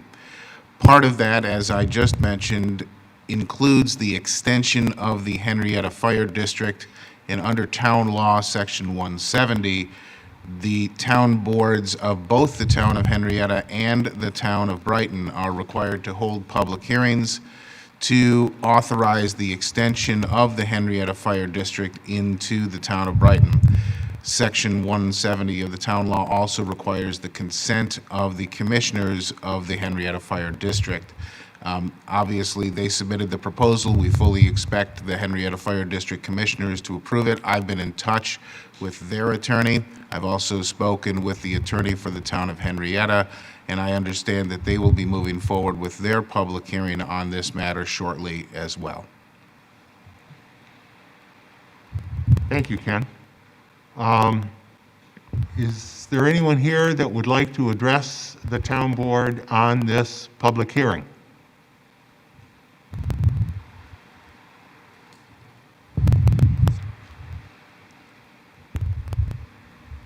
If you would state your name and address, and welcome. Good evening. I'm Joe Martin. I'm one of the commissioners of Henrietta Fire District, 850 Bailey Road, West Henrietta, New York. Mr. Supervisor and Town Board, I want to thank you for considering the RFP. I think it's going to be in the best interests of the people of Brighton in that section. I have 42 years myself with Henrietta Fire District, and through those 42 years, we've always worked very closely with the West Brighton in their former edition, you could say, and we worked very closely for many, many years, and it makes a lot of sense that this gets expanded. The one thing I want to assure the people of the town, we're going to save you 30 cents per thousand on your taxes, which isn't bad to start with, but also not only are you getting your fire station manned on West Henrietta Road, but you're also getting all the assets and help of the Henrietta Fire District, which right now is about 56 career firefighters and 60 volunteers. And because of our close proximity, and this is something we've done through the years, our 2 stations located at Bailey Road and the other one on Pinnacle Road, there's many areas of the West Brighton Fire Protection District that we can get to as quick or quicker than the station on West Henrietta Road. The biggest exception being the Laser Lab area, the U of R near the city border. But we're very encouraged by this. I guess the other thing that Mr. Maley and Mr. Wern that we haven't discussed in the past, this is going to give the people in that area of Brighton an opportunity to volunteer again, which they haven't had in almost 10 years. We're always looking for volunteers. There's not a department in the world today that is not looking for volunteers and will have that opportunity. Because of the station on West Henrietta Road, it's large enough not only to house our career people, but it also has a very good area to house the volunteers. It's something we've been encouraging in the Henrietta Fire District. We have volunteers that will bunk in one of our stations. It's the only one that is zoned for that. But you have ladies and gentlemen that are committing their times to stay in the firehouse on their own to do it, same as a career firefighter would. And then some of the other stations that can't sleep overnight type of thing, they do it for 4 or 5 hours in an evening, again, taking time away from their family and friends to do so. So that's one area that we also, besides getting the career presence that you'll have there, is we're really going to promote, and the chief's goal is to get a full-time crew volunteer there as well.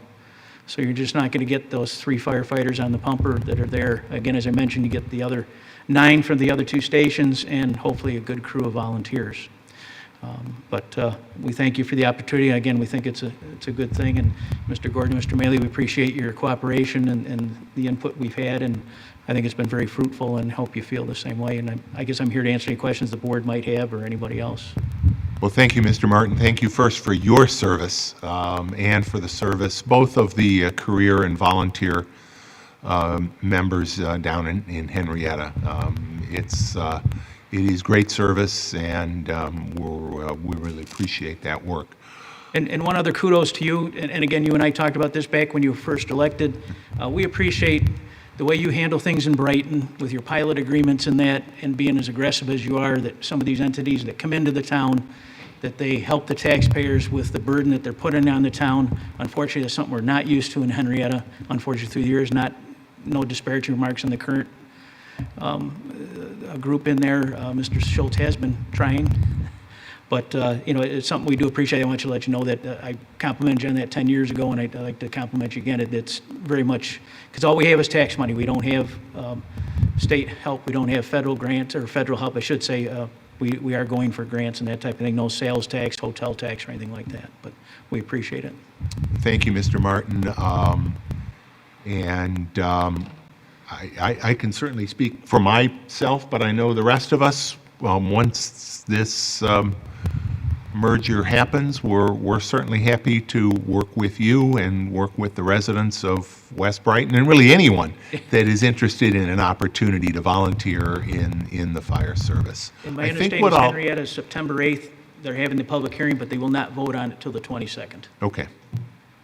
I think what I'll do is see if there is anybody else that would like to speak at the public hearing, and if there isn't, then we can, you can stay right up there, because I will ask if any of my colleagues on the board have any questions. No questions, but this has been a long time coming. I think it's the best fit and the best service possible for the West Brighton area there. So thank you. You're welcome. For continuing to work with us in accomplishing this after many years. It's much better than a contractual agreement, I think, for everybody. Agreed. Yeah. Any other questions from members of the board, staff, or members of the audience? Hearing none, then I declare this public hearing to be closed. And you have a resolution. Christine. Yes. On the matter of the proposed extension of the Henrietta Fire District into West Brighton, I move that we adopt the resolution as prepared by the town attorney. Second. Any discussion? Hearing none, Dan, please call the roll. Councilmember DePonzio? Aye. Councilmember Werner? Aye. Councilmember Wilt? Aye. Councilmember Corrado? Aye. Supervisor Maley? Aye. One more step closer. Thank you. Thank you all for being here tonight. Next matter are proposed amendments to the town's comprehensive development regulations, and setting another public hearing on that matter to be held on September 22nd. Can I have a motion? Actually, Ken, do I need to open a public hearing on, I didn't think so, no, but I just wanted to confirm that. Can I have a motion to set a new public hearing on September 22nd on this matter? Chris? So moved, Bill. Second. Thank you, Jason. And again, we will hold this public hearing on the 22nd, discussing various changes relating to telecommunication, and we will set out legal notice and all that for that public hearing. We have a motion and a second. Dan, please call the roll. Councilmember DePonzio? Aye. Councilmember Werner? Aye. Councilmember Wilt? Aye. Councilmember Corrado? Aye. Supervisor Maley? Aye. We have no bids tonight. Communications, we only have one communication, and while the letter is short, the document that goes with it is a lengthy one. It is the correspondence is from Rochelle Bell, Senior Associate Planner from Monroe County, but attached to it is the adopted 2022 through 2027 capital improvement program for Monroe County. Just as the town of Brighton each year adopts a 3-year capital improvement plan, the County of Monroe adopts a 5-year capital improvement program, and it is that document with correspondence that's being received and filed tonight. Can I have a motion to receive and file the communications? So move. Second. Any discussion?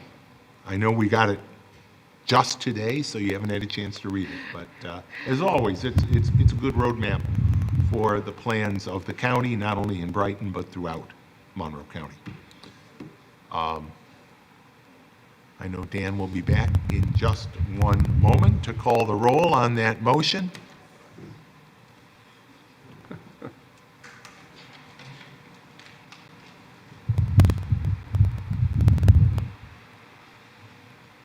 So Dan, if you would, please call the roll. With the move in second? The motion was made by Robin, seconded by Jason, and it's to receive and file communications. Councilmember DeFonzio. Aye. Councilmember Werner. Aye. Councilmember Wilt. Aye. Councilmember Corrado. Aye. Supervisor Maley. Aye. Apologies, supervisors, of the interruption there. I just wanted to make sure. I realized I didn't catch up with our stenographer earlier.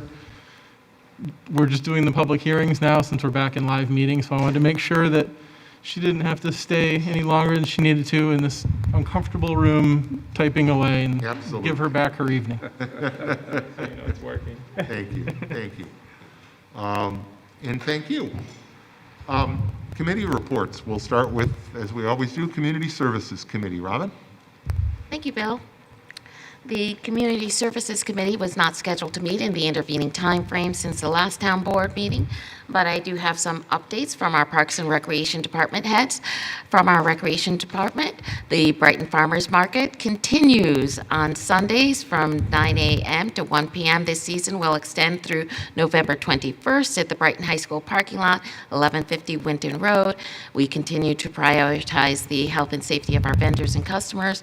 Masks are required if unvaccinated, voluntary, but encouraged for everyone regardless of vaccine status. The Brighton Town Hall pool, just behind the Town Hall Library at 2300 Elmwood Avenue, is now open for the season, albeit with some staffing challenges. The hours are Monday through Sunday, 12:30 to 6 p.m. The hours and days are subject to change based on staff availability, and it is open swim only. For Brighton residents, the fee is $3 per person, and for non-residents, it is $6 per person.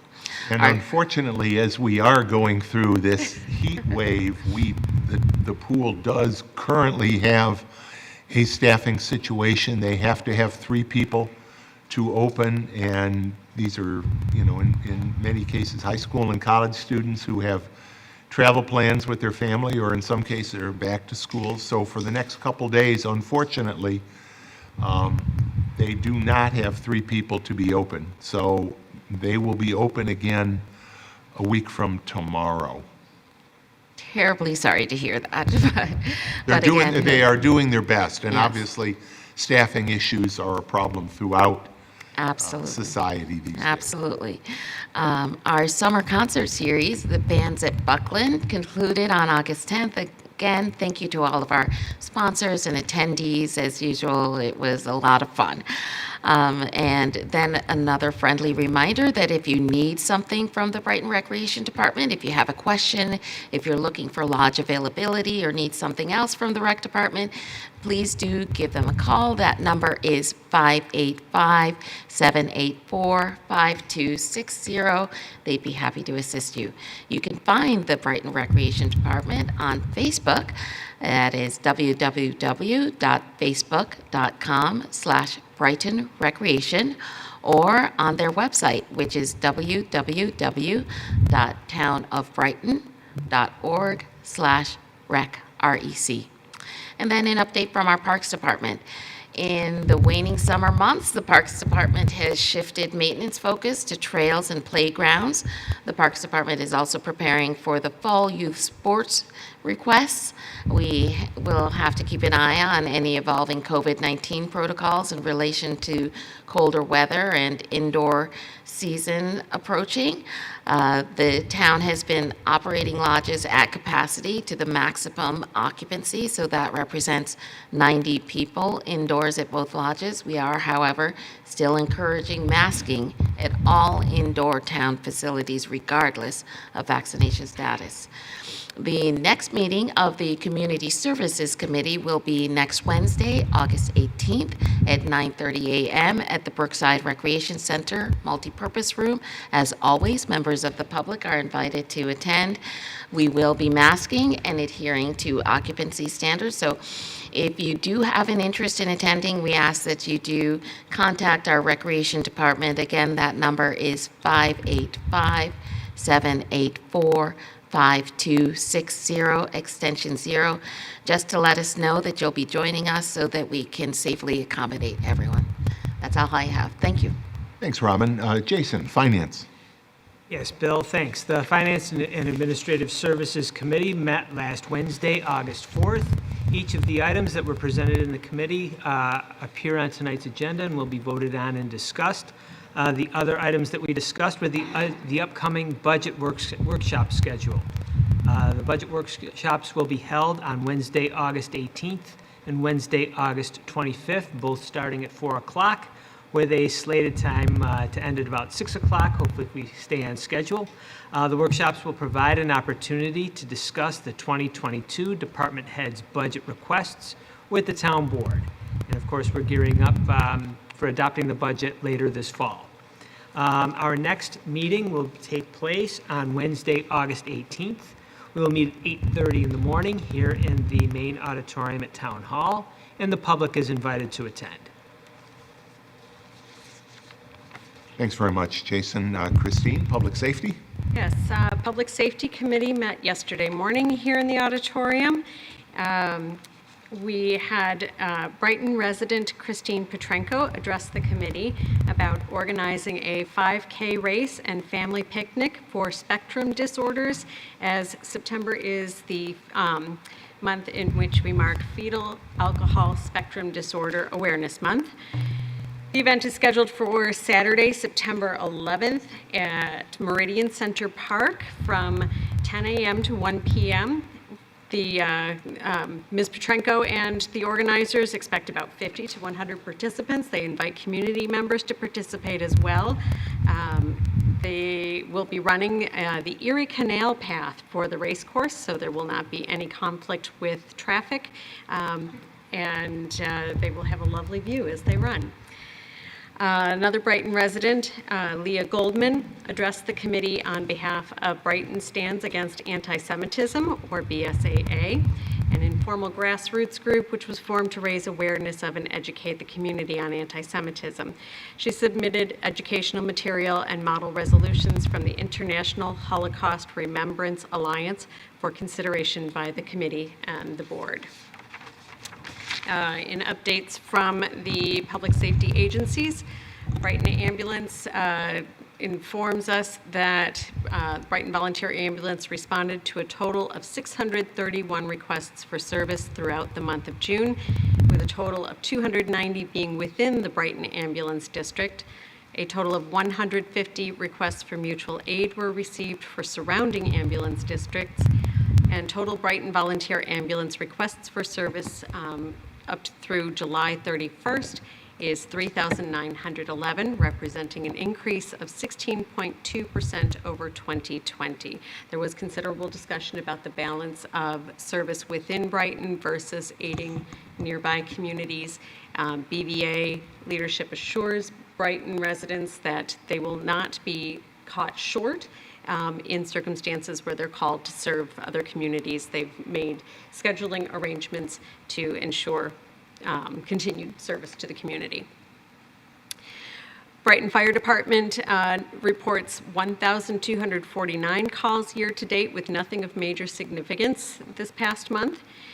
3 career firefighters have been promoted to lieutenant, and they will be assigned to the 12 Corners station. Planning is underway for the Brighton Fire Department annual open house that returns, which is exciting, and the tentative date is October 17th. And BFD also notes that car seat checks and installations are back. They're by appointment only. You can call 381-3200 during regular business hours. I highly recommend those car seat checks. Those contraptions are more and more challenging all the time to get into your car and out and back in again. And safety for our children is paramount. So have the pros help you out with that. Public Works notes that they're working hard on the paving schedule. Blossom Circle, Knolltop Drive, and Fairfield Drive are the next to be paved. They've already been milled. Templeton and Elmore are scheduled soon after. And highway crews are struggling to secure a paver from the contractor as the equipment has broken down. Has that been resolved since yesterday morning? Yeah, they're working towards it, so I think it's good news. Yeah, great, thank you. And Clover Street South micro paving is completed along with the Monroe Avenue improvements for paving and striping at that intersection. Brighton Police had a successful open house last night from 5 to 8 in the evening. I stopped by. I was talking too much to get any ice cream or any other treats, but there were service dogs in attendance who are great help in the community, and kids were checking out equipment of all sorts and making good friends with our police officers. So it was a very satisfying open house. Anything to add about that, Chief? No, it all went well, and I still have some free coupons for Rita's if you want one. Homecoming is scheduled for October 2nd at 12 Corners on the high school campus. The Citizens Police Academy will be offered again this fall. Chief, did you have dates for that? I'm sorry, I neglected to catch those. September 22nd is the tentative start date, depending on the number of signups. We are recontacting people that were scheduled to go in last year, but due to COVID, it was canceled. September 22nd, it'll be on the Brighton Facebook page under news and announcements as well, and it'll be going out in the blotter as well. Excellent. I can speak from experience. It's one of the best possible educational experiences if you want to understand how public safety officers are trained, how they perform their duties, and how they get along with our community. And I encourage others to sign up for it if you haven't already. The Brighton Police Department is also working with other emergency response agencies to set a date for Public Safety Day at the Brighton Farmers Market. And in statistics, calls for service are down to about 4,000 calls. For comparison's sake, down by about 4,000 calls over the year-to-date last year. So for comparison, in 2020, from January 1st to August 9th, BPD responded to 31,381 calls, and this year, same time frame, 27,362 calls. Rochester Fire Department was not present, but we anticipate we'll hear from them next month. In matters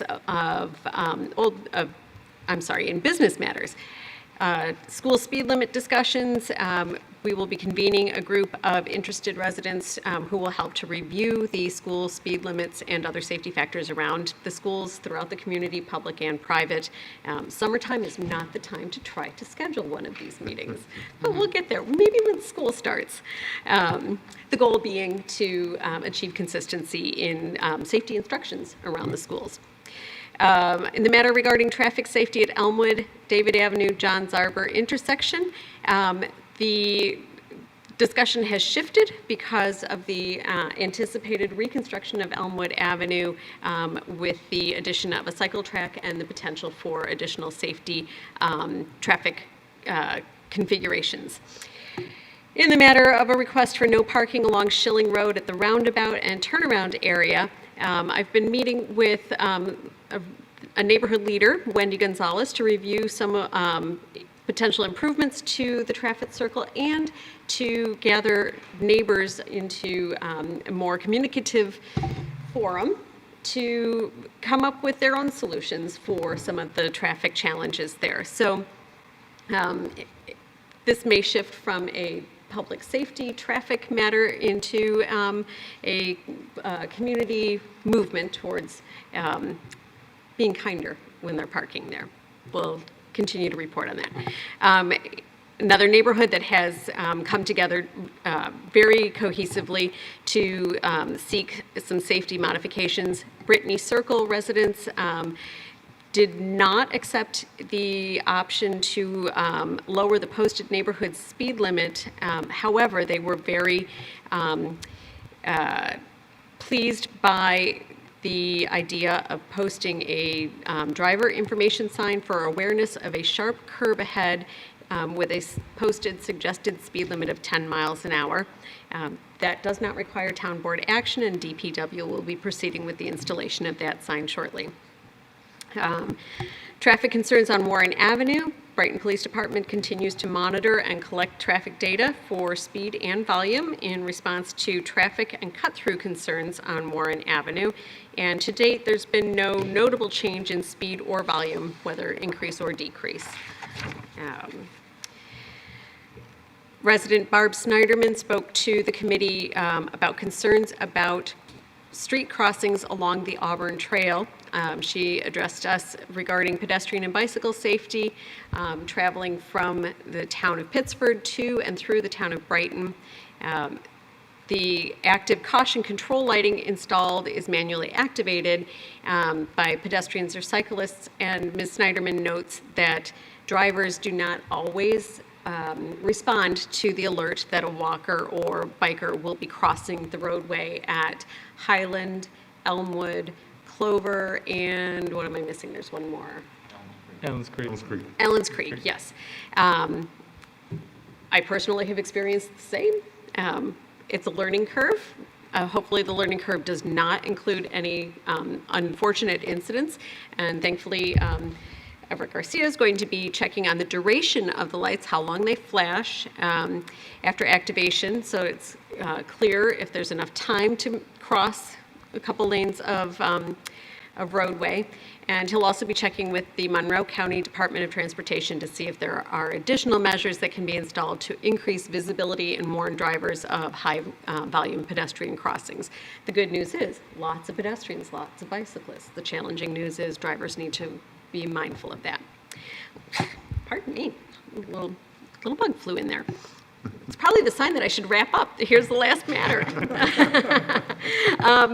A resident raised concern about the intersection at Winton Road South and Westfall. The resident sees that southbound traffic on Winton Road, aiming to make a left onto Westfall eastbound, sometimes struggles to make that left safely with oncoming traffic, and would like us to investigate the potential for a controlled left turn at that intersection. And that is all we covered in a lengthy meeting. We did not keep to our 1 hour limit that we try to achieve, but it was all good conversation and work. Next meeting is Tuesday, September 14th at 8 a.m. here in the auditorium. Thank you, Christine. Chris, Public Works. Public Works met August 3rd last week, and Christine mentioned the paving that's ongoing already. At the open forum, the representatives from the Meadowbrook Neighborhood Association attended the meeting to review the existing decorative street signs throughout the neighborhood, which they felt gave it a nice community feel. The existing street name signs do not meet the current MUTCD standards and can't be replaced by the town in that form. The representatives indicated that the Neighborhood Association would like to preserve the existing signage where practical, and it's willing to purchase new decorative signs and or refurbish existing signs. The town is agreeable to preserving the existing signs. However, this would require the installation of a second set of street signs that comply with standards. Several of the decorative signs are installed on historically designated light poles, and the committee advised the neighborhood representatives to review the matter with the town historian prior to making a final product determination in order to establish the appropriate historical context of the existing signs. Also, the Neighborhood Association representatives indicated that they are considering the installation of neighborhood identification signs above the town street signs to preserve the community feel over there, and the association would pay for these signs and installation. The town is agreeable to these community signs, and town forces would install the signs when they replace the existing street signage. The folks from the Meadowbrook Association will review the various options and review the matter with the rest of the neighborhood association. I was quite impressed with how active they are working with the department and with the commissioner and with Mr. Garcia. So thanks for your help there. Yeah, agreed. Same, Chris. The department will be advertising a request for proposals for qualified professional firms to secure architectural design and engineering services to conduct a space needs assessment, a code compliance evaluation, and prepare design preliminary plans for the main and lower levels of the town hall building, including exterior improvements to the town hall facility. With respect to 5G regulations, the public hearing to consider an amendment has been rescheduled to this meeting, and the meeting will be held in the Brighton Town Hall, excuse me. Penfield Road between Inwood and Weymouth will be reduced to a single lane from August 2nd to August 6th, so it's ongoing already, to facilitate a sewer installation project. The contractor has installed a temporary traffic light, and is that project all completed now, Everett? Yes, that is all completed. Great, thanks. But that was discussed. The committee is interested in finding out the cost and requirements for the Monroe County DOT to install a rectangular rapid flashing beacons. That's an RRFB. You got it. Rectangular rapid flashing beacon for the recently installed pedestrian mid-block crossing at Westfall Road. And DPW staff will investigate this matter and report back to the committee. This would be largely at the joinder of the Brickyard Trail across Westfall as it ties into the Buckland Park. And also potentially the one crossing over from the Evans Farm neighborhood as well, which is also mid-block.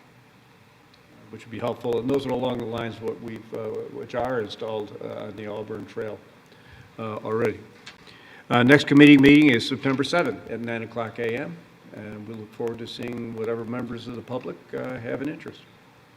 Thanks, Chris. Moving to new business, Jason, reading and approval of claims. Thanks, Bill. Earlier today, I reviewed claims totaling $475,363.01.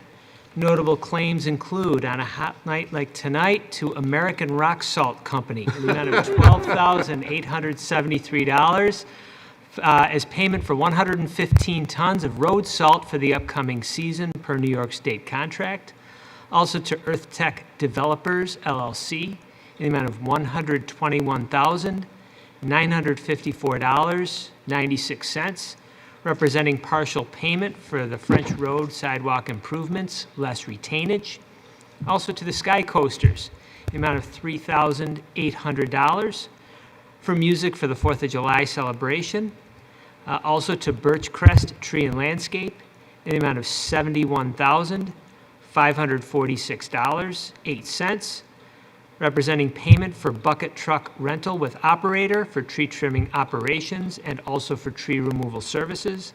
And finally, to Conway Beam Truck Group in the amount of $22,273.57, representing payment for heavy-duty truck parts and repairs for the Highway Department fleet. The claims all appear to be in order, and I move that they be approved. Can I have a second, please? Second. Thank you, Robin. Any discussion? Even that one penny? No discussion. Dan, please call the roll. Councilmember DeFazio? Aye. Councilmember Warner? Aye. Councilmember Wilt? Aye. Councilmember Corrado? Aye. Supervisor Mealy? Aye. Christine? The next matter seeks to approve the appointment of Karen Kelly to the position of Office Clerk 3 in the Brighton Police Department. I move that we approve the proposal as prepared by the town attorney. Sorry, I almost reverted back to your old title.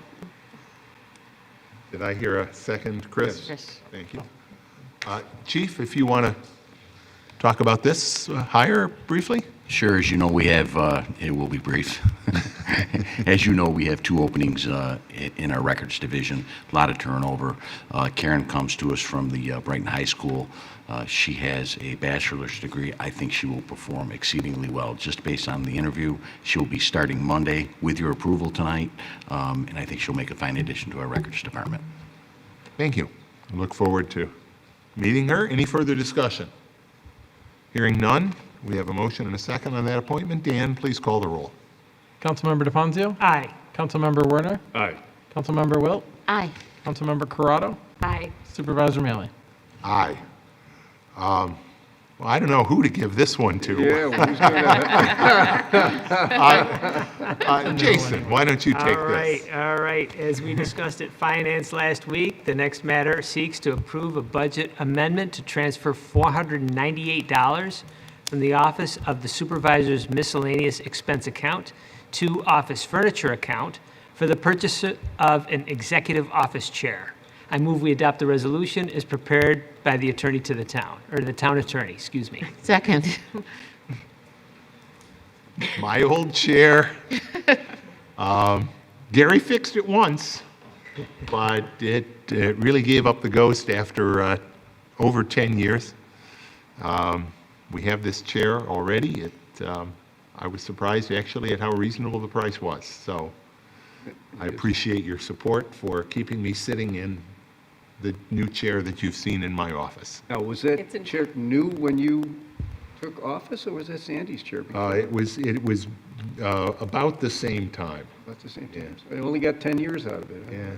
Dan? Well, it's a lot of load in that chair. And the approval is entirely self-serving because every meeting in your office is a will he or won't he tip right over. Any further humorous discussion? Yes, here's the finance director, ready to chime in. It was a tall order to find our $498 to purchase this chair for the supervisor. And I think it is important to note that it was purchased, I believe, under a state contract. Yes, it was. Where are we transferring it from again?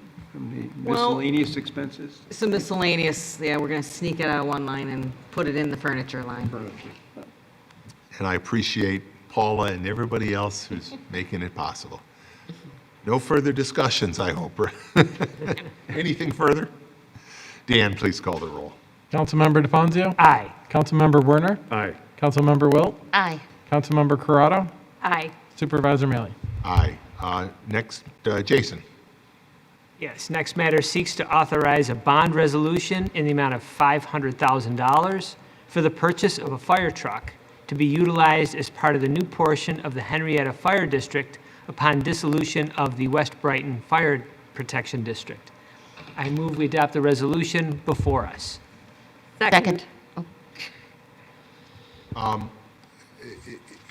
This $500,000 bond resolution is actually a maximum amount. We don't know yet how much or really if we will have to borrow this money. We may not have to use it at all, but it is important that we have this bond resolution approved in case we do have to borrow, or in case we have to borrow for at least part of it or for a short period of time. So I don't know, Paula, if there's anything else you want to add as finance director. We are anticipating doing a bond anticipation note on this one and not going out for a long-term bond, so that the very longest we would go on this bond would be 5 years. Anticipating, of course, some other funding becomes available, we would then be able to pay down, if we have to borrow the money, we would then pay down a greater share that we normally would had we not gotten any other funding for this, so. Thanks, Paula. If Any I could further- just- Oh, Ken, sure. Yeah, if I could just add, the timing is critical, though. While the supervisor's correct that we may not need to borrow this money, we need to put the wheels in motion No pun immediately. intended there, right? Well, the wheels of the truck Go round and round. only go round and round once you pay the bill. So we need to get this money in place, or at least get the right to borrow this money. And in order to do that, the board would need to take action tonight to approve this resolution. We would need to get this published immediately on the 19th of August, which would be a week from tomorrow, so that we can start what will be the 20-day estoppel period, which would then run obviously in early September, and then let us go to market immediately thereafter. But if you count that all out, that still means we're not getting money until later in September. Fire district budgets are due October 1st. So we're on a tight window here. Thank you. Further comment? Then on that tight schedule, Dan, please call the roll. Councilmember DeFazio? Aye. Councilmember Werner? Aye. Councilmember Wilt? Aye. Councilmember Corrado? Aye. Supervisor Mealy? Aye. Robin, Planning Board appointment. Certainly, Bill. The next matter seeks to approve the appointment of Julie Ford to the Planning Board. I move that we adopt the resolution as prepared by the town attorney. Second. And as we do, we have three appointments to three different boards tonight. And I just, as we start, I want to really express appreciation to the members of the community who are already serving on these boards, Julie and the others who stepped up and agreed to serve going forward. The expertise and the time commitment of the people that serve on our volunteer boards are extraordinary, and I'm really grateful for that, probably more so than ever during these COVID times. So thank you, Julie, and thank you, everybody else. We have a motion and a second for that appointment. Discussion? Hearing none, Dan, please call the roll. Councilmember DeFazio? Aye. Councilmember Werner? Aye. Councilmember Wilt? Aye. Councilmember Corrado? Aye. Supervisor Mealy? Aye.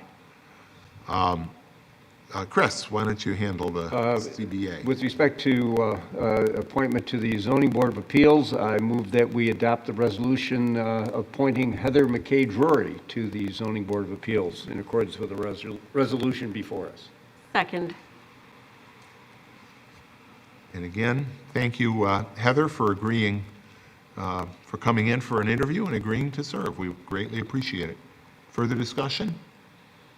Hearing none, Dan, please call the roll. Councilmember DeFazio? Aye. Councilmember Werner? Aye. Councilmember Wilt? Aye. Councilmember Corrado? Aye.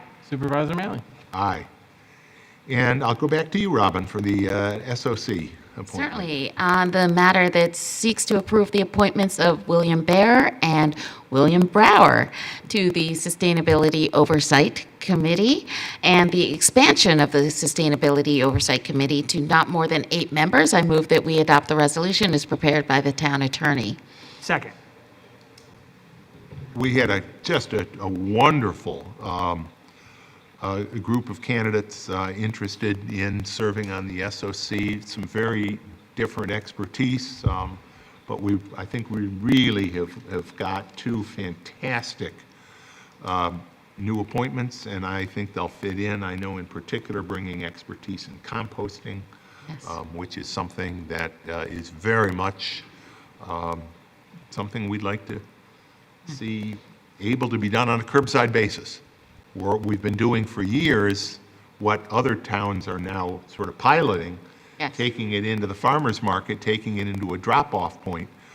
But I think, Robin and I have talked a lot about it. We've talked with a number of people. To really move the needle on organic composting, it's got to go curbside. Yes, And absolutely. one way or another, we'll get it there. We're going to find a way to do a pilot, and I think this is one of the places where we're going to get some great new expertise on the board. Any further discussion on these? I just wanted to say that we were not influenced by the name William. It did have a nice ring to it, both of them, I must say. Further discussion? Hearing none, Dan, please call the roll. Councilmember DeFazio? Aye. Councilmember Werner? Aye. Councilmember Wilt? Aye. Councilmember Corrado? Aye. Supervisor Mealy? Aye. Jason? Yes, Bill, the next matter seeks to amend the bond resolution for Duffield Road to include a portion of Dartford Road to utilize $83,295 in unspent funds. I move we adopt the resolution as prepared by the town attorney. Second. And we issued these bonds for the Duffield Road project, which fortuitously came in below estimates, left us the sum of $83,295 that was unspent. So we're going to apply that to yet another paving project on Dartford Road. Yeah, so we are changing the description in the bond to include the additional road or section of road that we want to do, because the bond resolutions for roads are written pretty specifically, so that in this particular case, Duffield came in under budget. They projected doing, I think, more work, and when they got into the road, things were, much to our pleasant surprise, didn't need as much as was projected and estimated. So rather than have that money sit and go to the debt service, we had this additional part of the road to do, so we thought it was fitting to utilize those funds to do that particular section of Dartford. We still have to go through, we're not borrowing any more money, but we still have to go through the permissive referendum and the estoppel, so it's kind of sort of like we started over again, except we don't have to go to market because we're not borrowing any more money. Okay, good. Thank you, Paula. Questions? Hearing none, we have a motion and a second for that amendment to the bond resolution. Dan, please call the roll. Councilmember DePonzio. Aye. Councilmember Werner. Aye. Councilmember Wilt. Aye. Councilmember Corrado. Aye. Supervisor Mealy. Aye. Matters of the supervisor, Paula, the second quarter revenue and expense report, please. I gave that to everybody at the last meeting. I think that's maybe left over from the last meeting. Yeah. And it was late, and I don't recall everything we talked about. But I'd like to maybe talk about, we did go to bond today for some equipment for $700,000, and I wanted to report to the board that the interest rate for 10-year bonds came in at an aggregate of 1.23%. So it was excellent bonding rates right now. So, and again, that's for a 10-year period. If you had come in at maybe 4 o'clock this afternoon, you would have seen the finance director and the supervisor doing a little happy dance, because it's a great rate. And it's really testament to the work you and Suzanne and everybody in the finance department, but also all of the town board, for the fiscally prudent way that you continue to manage the town's finances, our AA2 credit rating, and the other indicia of strong fiscal stability for the town. That's the reason we're able to borrow on a pretty long-term basis. 10 years for under 1.25% is extraordinary. So I'm very pleased, and this will enable us to do this work again and buy the equipment in a very attractive, responsible way. So I think all we need to do then is can I have a motion to receive and file that second quarter report? So moved. Chris? Was it? Okay, all right, then we don't need to take any more action. We there you go. But since it's matters of the supervisor time, nobody would be happy if I didn't talk about lawn and garden debris pickup. But again, I want to thank our crews. They've been out there. There is no season. Fall, summer, spring, winter. Spring and summer, they're doing lawn and garden debris. And they work very hard in doing it. And we really want to make sure that our residents do all that we can to help our highway crews do that lawn and garden debris pickup as quickly and efficiently as they can. One of the ways we ask you to do that is if you have small quantities, please containerize them. Containerize them in the big paper bags, brown paper bags you can get at hardware stores, or your trash cans. But we're really, I don't want to say cracking down, but we're cracking down on, small piles. Sometimes you can't even tell whether they're really left out to be picked up or if they're just some leaves that have blown down the street. So if you have that kind of a small quantity, please put them in a container. The containerized truck comes through more frequently, so your debris will get picked up faster. It'll look nicer in the neighborhood. You'll have less likely to have drainage concerns, of course, if they get into the street itself. But in particular, it'll help our crews, both our containerized crews, but also our bulk crews, get your debris picked up as quickly as you can. Obviously, if you've got a lot of stuff, yes, you can put it out in bulk, not in the street. Keep it on the lawn, either on the tree lawn, between the sidewalk and the street, or right on your lawn up next to the street if you don't have sidewalks. Look on the web page. There's a button right there, Lawn and Garden Debris Pickup. You can see maps for when we're going to be in your neighborhood for both the bulk and the containerized pickup. And an important reminder, grass clippings are not picked up under any circumstances, bulk or containerized. Please leave them on your lawn so they can help fertilize. We already talked about the great news on the bond. One other thing I want to talk about is the canal clear cutting of trees. I know board members will recall 3 years ago the Canal Corporation, really the Power Authority, which is calling the shots at the Canal Corporation, came in with a plan to clear cut the canal. And they already started in Orleans County, in the western part of Monroe County. They had already started. The towns of Pittsford, Perrington, and Brighton,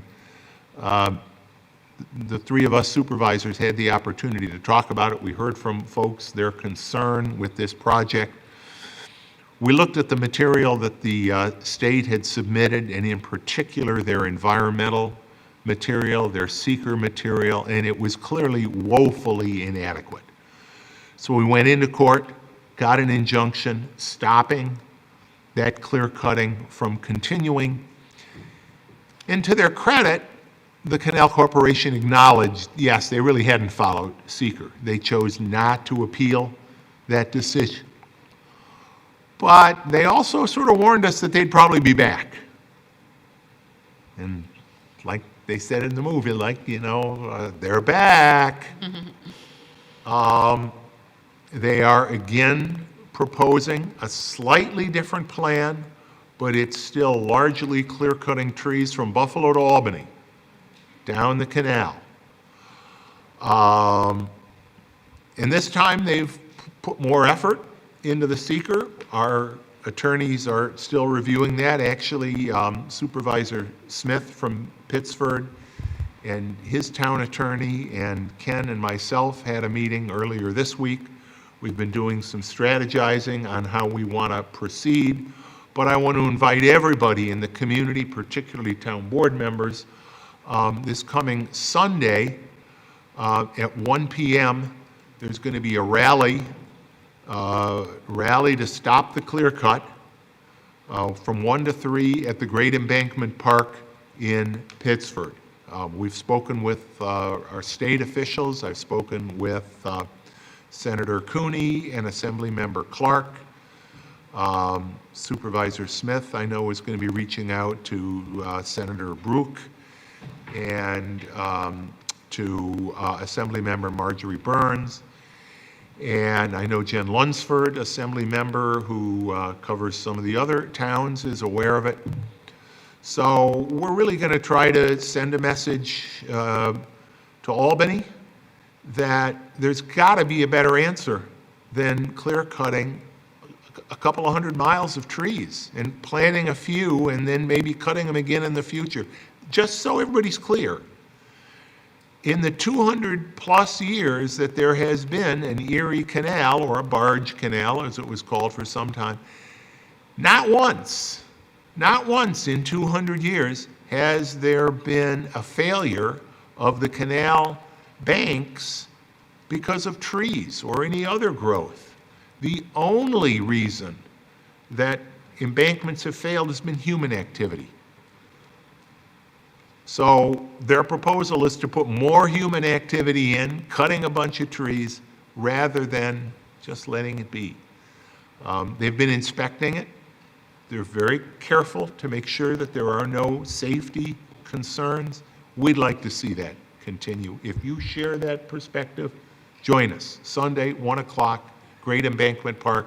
Everybody in Brighton, everybody in Pittsford, and everybody in Parrington, anybody in all the canal towns, because this is going to affect everybody. So come on out, 1 o'clock Sunday. And that's all I have. Matters of the town attorney. I do not have anything. Thank you. Thank you. Matters of the clerk. Thank you, Supervisor. Just wanted to let the community know that, last March, as the pandemic kicked off, see a lot of things changed around here and everywhere else for that matter. And one of the things that we had to do was stop taking passports because the town hall was not open and really just wasn't safe to do so. But just want to let everybody know that, all of the staff have gone back through recertification, and we are back in the passport business, and our phones are ringing off the hook.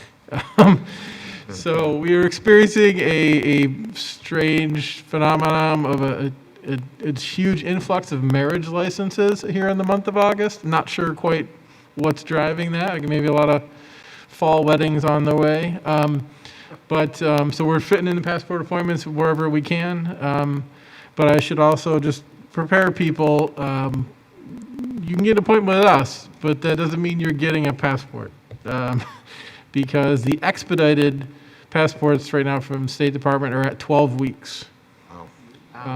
So that's more than twice what the regular used to be pre-pandemic. So regular passports are saying 18 weeks. So, get them in the queue, but, we'll fit you in where we can. I'm happy to be able to do it again, and happy to get Paula some more revenue. That'll be that. And then my more popular hat of receiver of taxes, of school tax collection. Actually tonight during the meeting, I've submitted the legal notices to the Post. So, September 1st is coming up. I've not yet received an exact date of what the first day of collection will be, but it's coming up soon. Thanks, Dan. Matters of the town board. You'll see on here that the next town board meeting at the bottom here is scheduled for Wednesday, August 25th at 6 p.m. And the reason we're proposing that is August 25th is the date of our second budget workshop. So that will give us the opportunity to continue straight through with the meeting. The budget workshop runs from 4 to 6, and the town board meeting then would continue at 6 p.m. So can I have a motion, please, to amend the town board meeting schedule and direct that notice be given that the next town board meeting will be held Wednesday, August 25th at 6 p.m. So moved. Second. Any discussion on that? People hate meals. What's that? Did you guys hate meals, apparently? Then Dan, please call the roll.